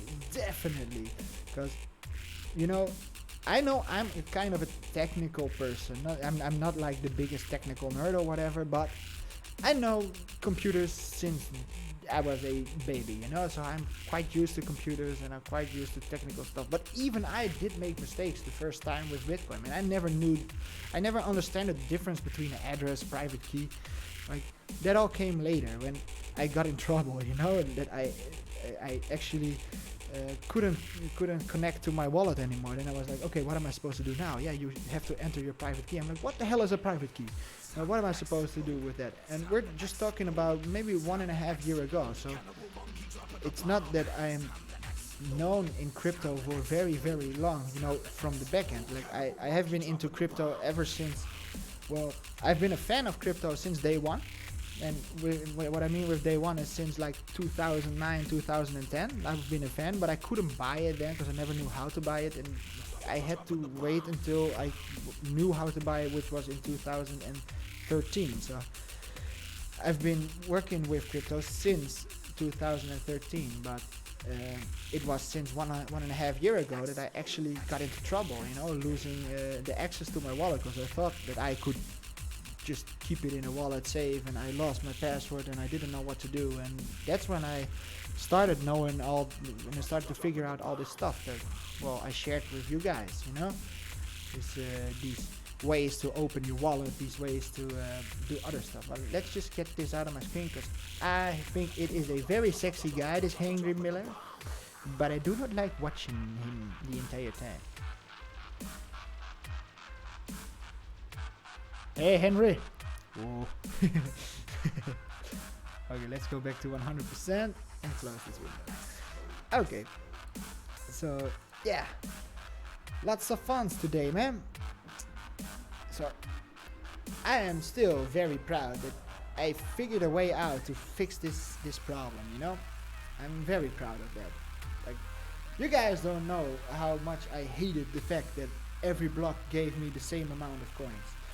Because when I started this Fartcoin-Project, I simply just copy-pasted everything of the source code, and I had this. I thought it was cool to, instead of having 50 coins per block, I said 100 coins per block. And then I didn't like the fact that it stayed at 100 coins, and I had to wait for a year until it changed from 100 to 50, and then approximately a year later it could go from 50 to 25. So I was like, I don't like this stuff, and I'm very proud that even though I am not a officially programmer, you know, I'm not titled a junior programmer, I'm not titled a senior. Like, I know my dad is a senior programmer, and he never taught me anything about programming, so still don't like that. But yeah, I'm very proud that I was able to do this. It took me a while, but I don't know. I hope you guys do enjoy it, that I was able to do this and that I shared it with you guys. You know, 'cause what's the point of keeping it secret? Because I know that a lot of you, not my viewers, but I know a lot of viewers. I keep saying viewers. A lot of developers are keeping this stuff all secret, and I think that's not cool, you know. Because I've only seen 2 people on YouTube actually showing how they compile wallets, and they did it with a very, very, very old LiteCoin wallet, and they did it with this LiteCoin Project GitHub. It was the 0.8, very old version. LiteCoin Project repository, LiteCoin. I just didn't like that idea. I wanted to show you guys that we were able to do it with the newest wallets as well. They took the release from, it was released 0.875 or something. Wow, that smiley is, what does that mean? That double dot dash and dollar? I haven't seen that before. Well, I have seen it before, but I don't know what it would be in a smiley version. They've been using this version, 2013. Yeah, we need more developer videos. Yeah, I'm sure that we need that. I think that it's important. What I do miss a lot is that, like, I created this design. It took me a while to figure this out, but as you can see, this design is built up on a couple of things. Even though it's not looking that well here, it's better if I would show it here in Windows, because in Windows it will show the right thing. But you see how it moves around? So the Rick and Morty part is not in the background. You see, the background is separated. So I was proud of doing that. I was proud of being able to make these small little curvatures here. These are all a little bit of C++ stuff, but C++, I'm sorry, not C++, CSS.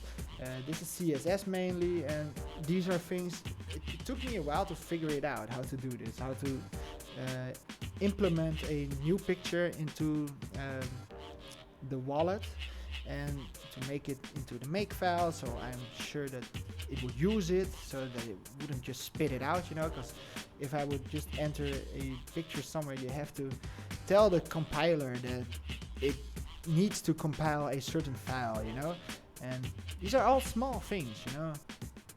Okay, But yeah, let me just close down some stuff because I wanted to do let's just keep on playing around with it because I did enjoy it. This configuring AC, we have to check this. So what does it say here? It says 16.0. So let's make it 16.2 because that's how I called it. Now it's 16.2. I don't have a website called Fartcoin.org. That's not my website. I only have Fartcoin-Project. So let's put that over here. GitHub Fartcoin-Project Fartcoin. So that looks nice. And let's just go to the project. Save this first. That's a thing that we need. I prefer it. Crypto champion, able to make your own coin and compete with it in open market. Oh, thank you, man. I hope I will be a crypto champion, but I don't know. I just wanted to know how to make this stuff, you know? That's the main thing. I just wanted to be able to understand it because I've been watching Bitcoin since day one, but I have not been watching the source code since day one. I wish I had, man. I feel so stupid right now that I didn't do it back then because I started this C++ like 1 year ago. Not even. I'm lying. It's not a year ago. It was a year ago that I lost my wallet. It was, I think, December that I started with C++. So imagine if I did it way back in time, but I thought it was way too hard for me. So it changed a little bit, but to call me a champion, no, man. Satoshi Nakamoto, that's the champion. You know? But I wanted to make my own coin just to be able to understand what actually happens within these coins. So what did I want to do? I wanted to delete the entire blockchain that we did create and just mess around with it a little bit. Just for fun, you know? Just restart it. Because we can do that. It's not that hard. Where is the blockchain? The blockchain is here in the folder Fartcoin. And we can just let's keep that configuration file. Shall we keep the wallet or not? No, not the wallet. We don't need this wallet anymore. Just throw it all away. Who cares? It's not real, you know? It's not officially. So, in Windows, we have to do exactly the same thing because if we don't do it in Windows and we connect those two wallets, then they will choose eventually the longest chain, and the longest chain is the Windows chain. So I want to delete it on Windows as well. The reason why I want to delete it is because I made some smaller mistakes previously. Remember that we accidentally made the wrong addresses with a letter M in front of it, or the F. It didn't work as well. This with the number 3 does work, even though I'm not yet a fan of it because I do want to figure out what is wrong with it, but I'm not going to do it right now. I'm just going to play a little bit around with it. So let's go to this Fartcoin folder and let's grab everything except for our configuration file. Let's delete it all. So now we do not have a blockchain anymore yet. I want to say yet, but yet is the wrong word. What I can do as well is, well, no, let's just keep it this way. Sorry to confuse you. This should be copied to home, then I can show it just here. If I would delete the entire Fartcoin folder and I would reopen the wallet, which I am going to do right now,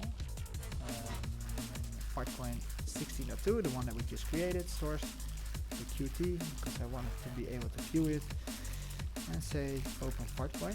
It will ask me where I want to install it. Like you haven't seen this before, but this is because there was not yet a folder in home SD, which is here home. There was no folder. There is no folder right now called .fartcoin. So if I would use OK, we would get here. Where is it? Whoa. Come on. We will get this folder here, Fartcoin. Let me think about some problems that we are getting at the moment, because I remember one thing. I remember that the newer wallets do not want to mine a blockchain which is not configured or not synchronized with the network yet.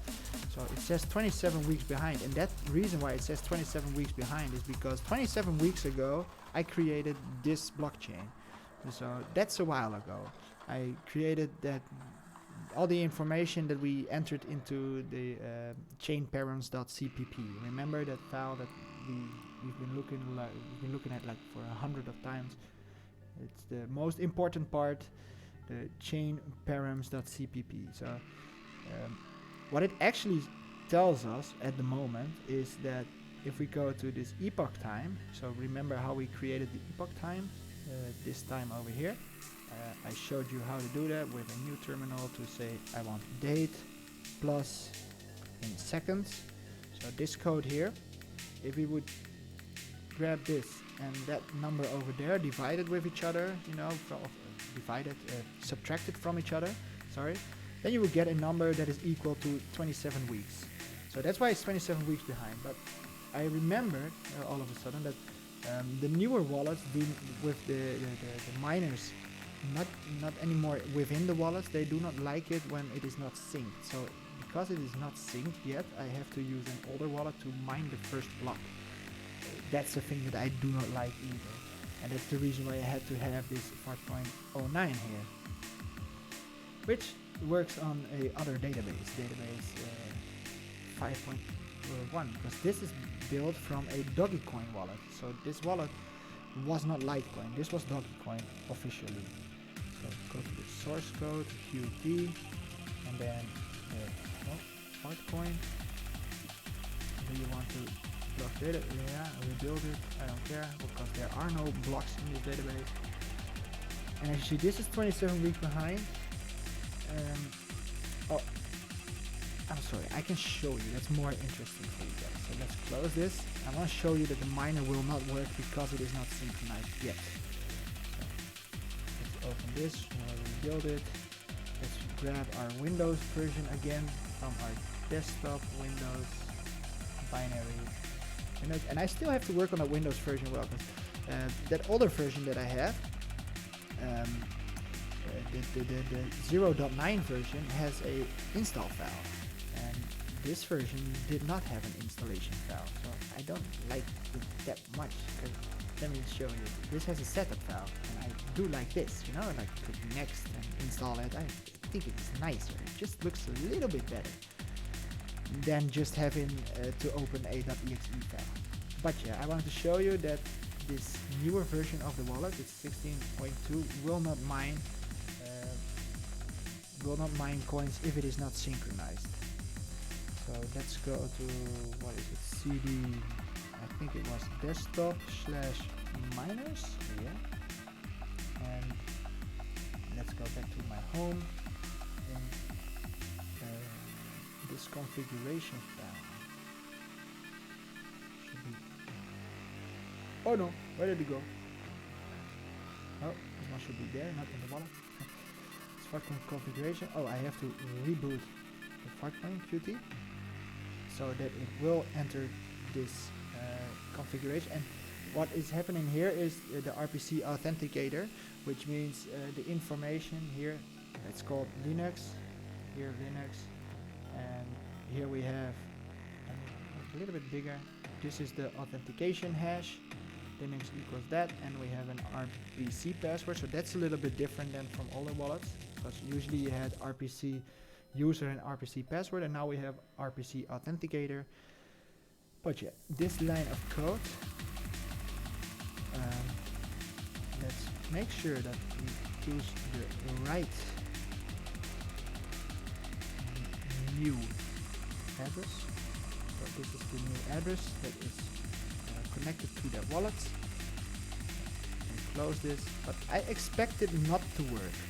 And the reason why is because it is not synchronized yet. So let's try it out. We never know. Paste it. Look, we get an error message. I can tell you. And the reason why we have this error message is because we are 27 weeks behind. So the only way that I know at this moment how to fix this, And the reason why I have to fix this is because it's not officially launched, so there are not miners working every day, so it's still possible to make this small mistake. So what I am going to do right now is I close this one, I grab the 09 version, the older version. It gives me this error, rebuild the database. I say yeah, whatever. Oh, it does not have it didn't understand this newer wallet version that we used. So let's just throw it all away, except for that configuration file, something like that. Let's reboot it, and as you see, it starts again, makes a new how do you call it, blockchain. Let me check YouTube. I haven't been watching YouTube much. Oh, there are 2 viewers. Awesome. Oh, cool. I thought it was only Nyan. So yeah, whatever. Awesome that you're here, because usually I only see Nyan typing in the comments, so I expect only him to be around. But usually you guys sneakily go in and out, and sometimes you double check it, and you just probably check out somebody else live, and then you're like, oh, let's go back. And I really enjoy it to see you guys around here. Okay, let's try and connect these 2 wallets with each other. So, and the reason why they do not connect with each other, you might be thinking, why are they not connecting at the moment?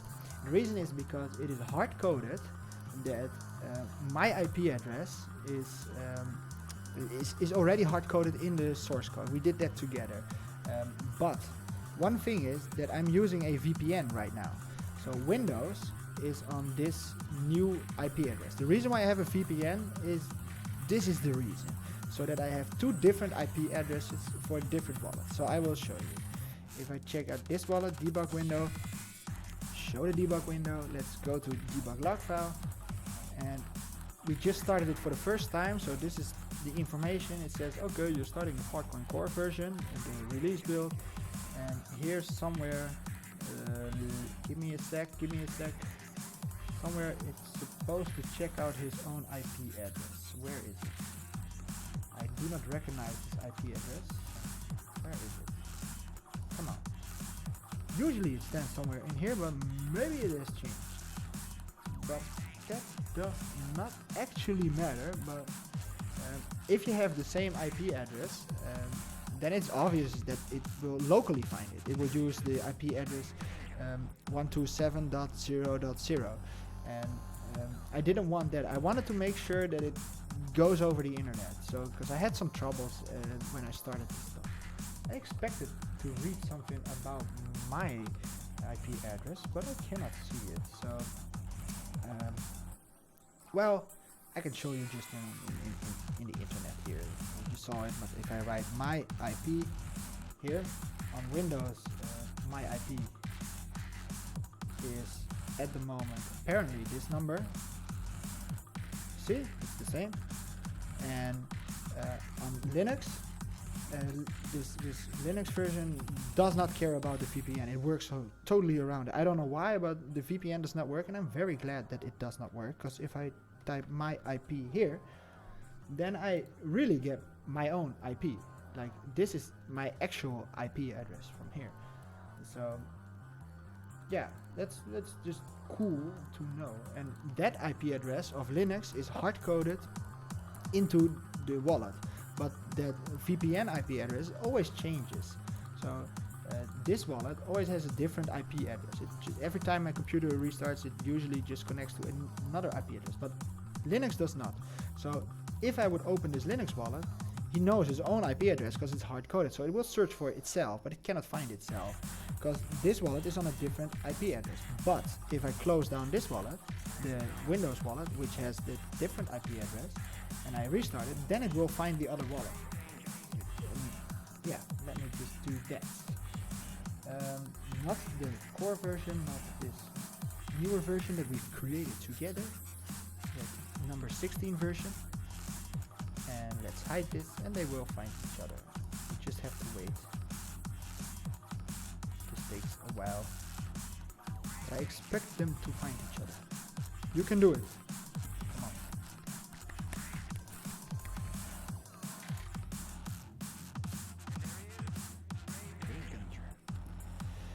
Okay. Why are you not connecting yet?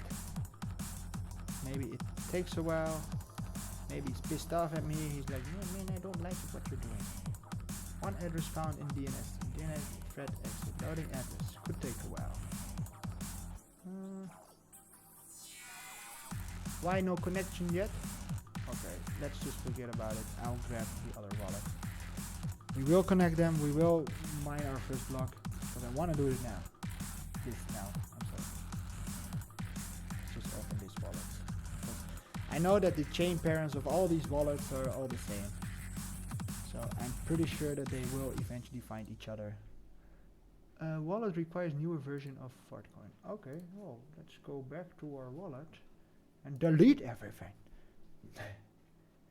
Fartcoin, because I want to mine that first block to be able to continue mining. So that's all we needed to do was delete everything we had. And let's enter this wallet. And already they are connected, because what I said in the Windows version is hard coded. So what I'm gonna do now is I'm gonna stay on the Linux version. I'm gonna mine one block and then I go back to the latest wallet, because I have to have, because you cannot internally mine in the newer wallets. So let me show debug window. This 0.9 version, which is made upon a old version of Dogecoin. Yeah, it was Dogecoin. I deleted all the blocks, so both wallets do not know any blocks yet, so it's all new for them. And I want to mine only one block, so set generate true, enter. In the meantime,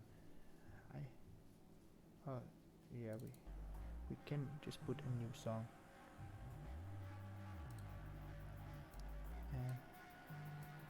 And mine, come on. I know he can do this.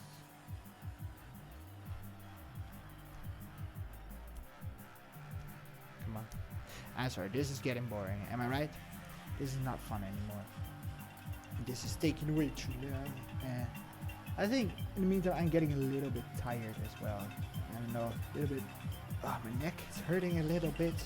I haven't been watching the comments in a while. It's Nyan.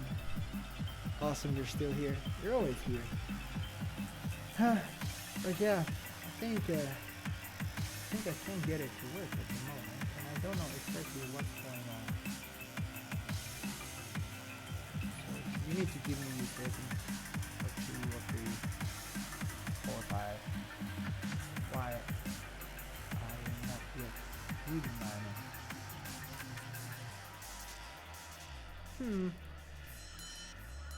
I dislike this. Let's try it in Windows. You can do that in Windows. Oh, that was my camera. My battery is okay, now set generate true. I'm sorry, but my face is gone. I'm very curious what my PC is doing at the moment. I don't know, let's check debug window. We see that my PC is having a hard time. I think I shouldn't have started on Windows. Because I need Windows. Alright, so that was my camera. My camera is gone. So I'm sorry that my camera is not yet here. That it's gone. So, but you're used to it. It has been over 3 hours, so I'm very proud of my camera that he has been working for 3 hours and 20 minutes straight.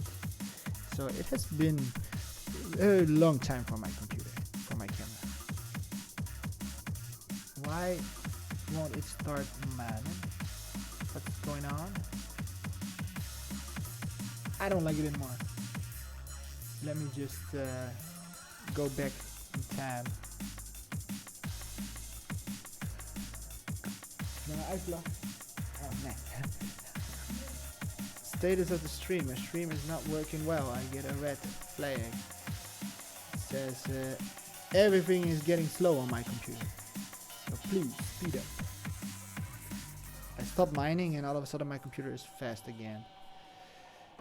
Okay, so I'm kind of getting tired and I actually wanted to stop, you know? But I just wanted to show you that small one thing and it's not working at the moment and I'm getting a little bit pissed off about it. I hope you understand. So, what's going on? There's my phone. Not important. So yeah, I'm quite lost at the moment. So I don't know what to do. I don't know. Should I stop the stream? Should I continue? I'm not even here anymore. You guys can't see me. So I know that you don't mind that much, but you know, it's part of my thing, you know, having this camera around. So yeah. I had to drink some fluids, man, because I've been talking. That's all I've been doing, you know, talking and clicking and stuff. So let's come through here. Let's check if we can still get it to work, but I am quite sure that we are a little bit stuck at the moment. My screen has been a mess, you know. Not 16.1. I don't need 16.1. I need home 09 source cd open.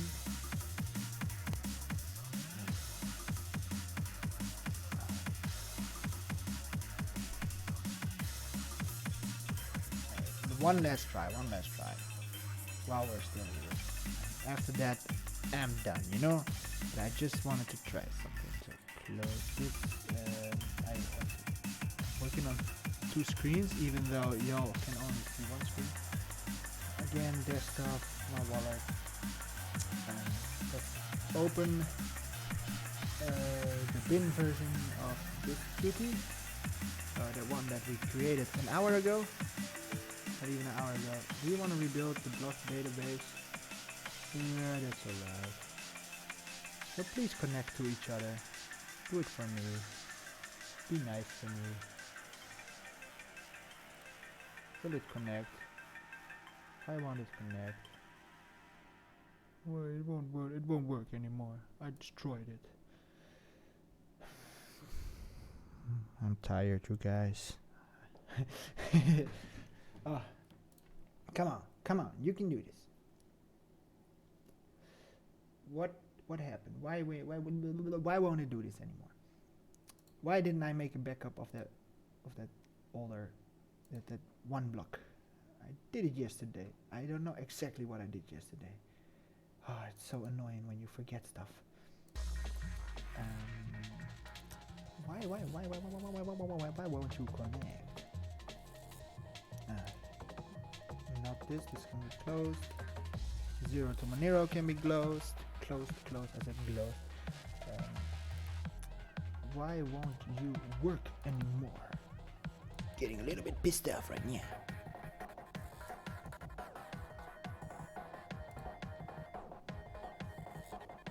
Come on, connect. For some reason they dislike connection anymore. Out of sync. What's going on? What is the problem? So give me a sec. Go to roaming.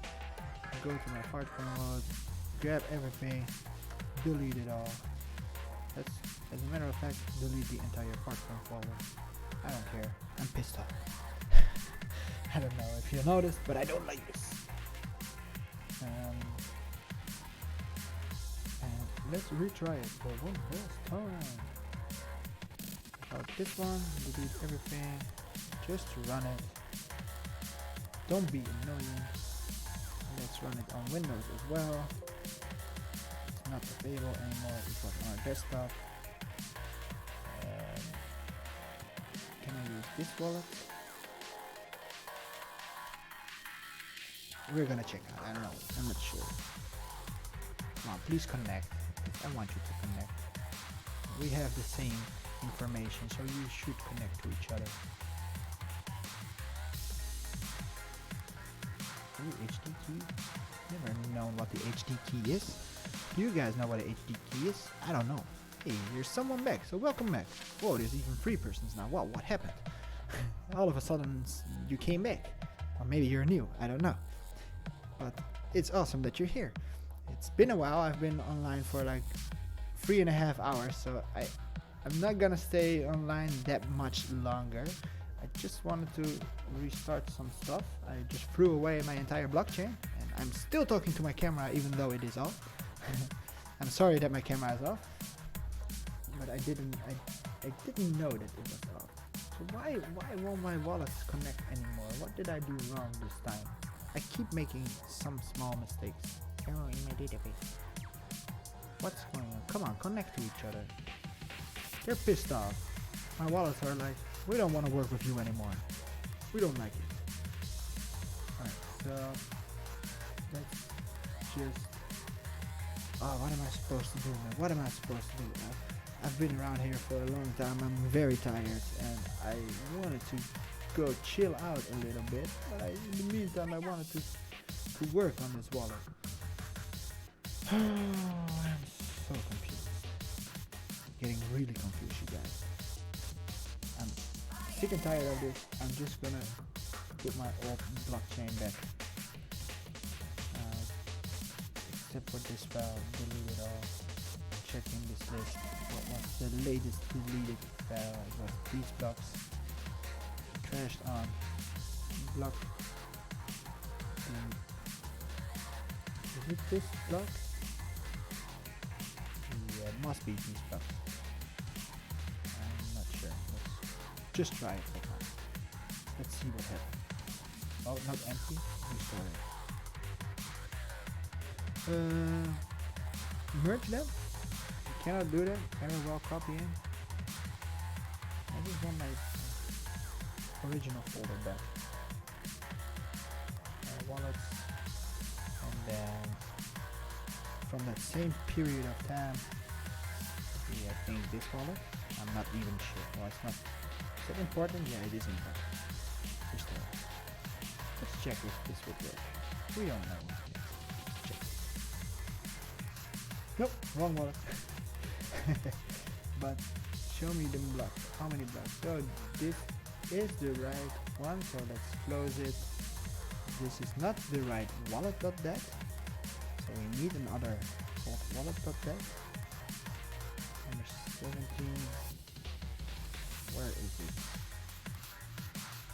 Wallet.dat, the fourth wallet. Is it this one? Only one way to find out. Nope. Yeah, I'm getting way too tired for this stuff, man. There's a wallet file. Oh, let me just collect them together. So there are 4 wallets. Which would it be? Maybe it's this one. So restore that one. Retry it. Nope. Wow. I've tried them all. Not all, but there's still one left. 2219. Would that be the right wallet? Oh. Okay. I give up. It's been a while. I'm too tired. We're gonna do this another time. We're gonna work another time on the coin, and we're gonna finish this stuff well, somewhere this week, I guess. I want to continue this, but like I said, my camera is offline right now, and I've been trying a lot of stuff, and you could just go back in time if you're just here in the stream, if you just entered it, because I see that there's still somebody here. So just wind back the stream and check what we did today, because yeah, it was an interesting day, because yeah, we created this wallet out of a original LiteCoin wallet. So you might be interested in that stuff. And yeah, I hope that you did enjoy today's stream. I hope you learned something new today. We talked about some stuff. I showed you how I work on coins and what I actually do to build a coin, and what are the important things to change if you want to create your own coin. And yeah, I hope you did enjoy it, because I definitely did enjoy it, but I am way too tired right now. and I just wanted to chill out now. I want to sit down, relax, watch some videos or something. So I'm gonna be offline. So I just saw that another person entered, entered the stream, watched the stream, whatever. I'm gonna stop right now. So if you want, you can just rewind this stream and check some stuff out.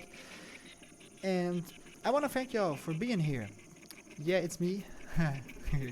It was Naya. Awesome that you were here. I enjoyed it having you around here.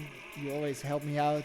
You always give me ideas, and if I'm out of ideas what to talk about, you always say something that inspires me to talk about other stuff. So I want to thank you for being here, and I hope that you guys did enjoy watching this live stream, that you learned something new today. And yeah, let me know in the comments below, you know. So yeah, I think I'm gonna go, man. I hope you guys did enjoy this. We are at 3 hours and 30 minutes. I think that's enough for a live stream for today, and I think I will see you guys in a couple of days. I'm not sure. Maybe it will be tomorrow or the day after. I'm not yet having a tight schedule. Maybe I should get a tight schedule. So yeah, I'm sorry for you guys that just entered. Well, you know, I'm so tired. I can't even talk English anymore. But I did enjoy it today. So please watch back this live stream if you are new in the Oh, I'm so tired, man. I dislike it that my camera is off, because you would see how tired I am. But yeah, thanks a lot for being here, you guys, and I hope to see you guys in the next stream. Bye bye, my friends. Let me close down everything. It was a wonderful stream today. I did enjoy it a lot. We created something out of nothing. We changed a lot of things. We made our coin together, and yeah, we talked a little bit.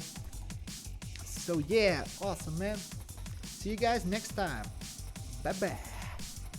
Enjoy the music while it's still on. I'm tired. I can't do this anymore. I've been online for 3.5 hours. I've been talking for 3.5 hours straight. I never talk. It's not one of my things. I'm usually the quiet one.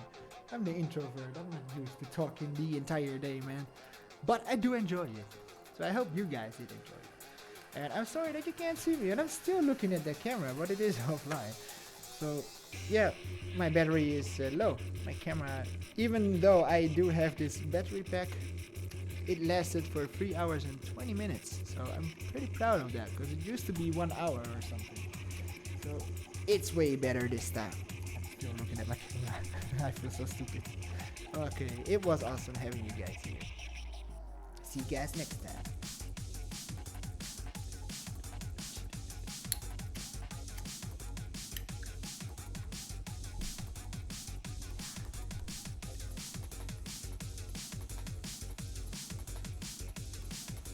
Just gonna check some stuff. Ooh, new subscriber.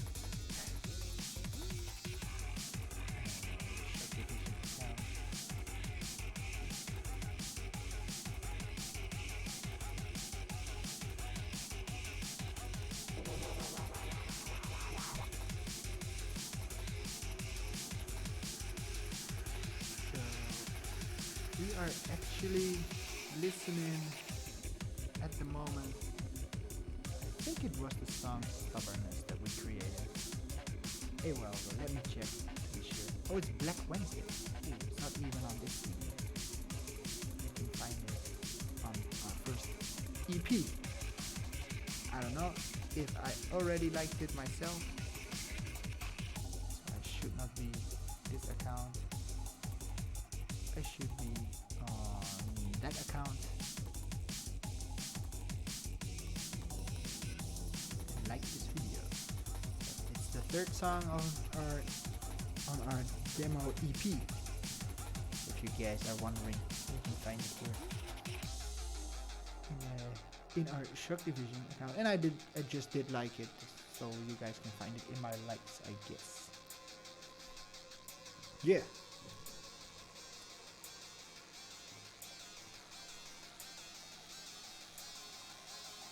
Song's almost over. It was awesome having you around here.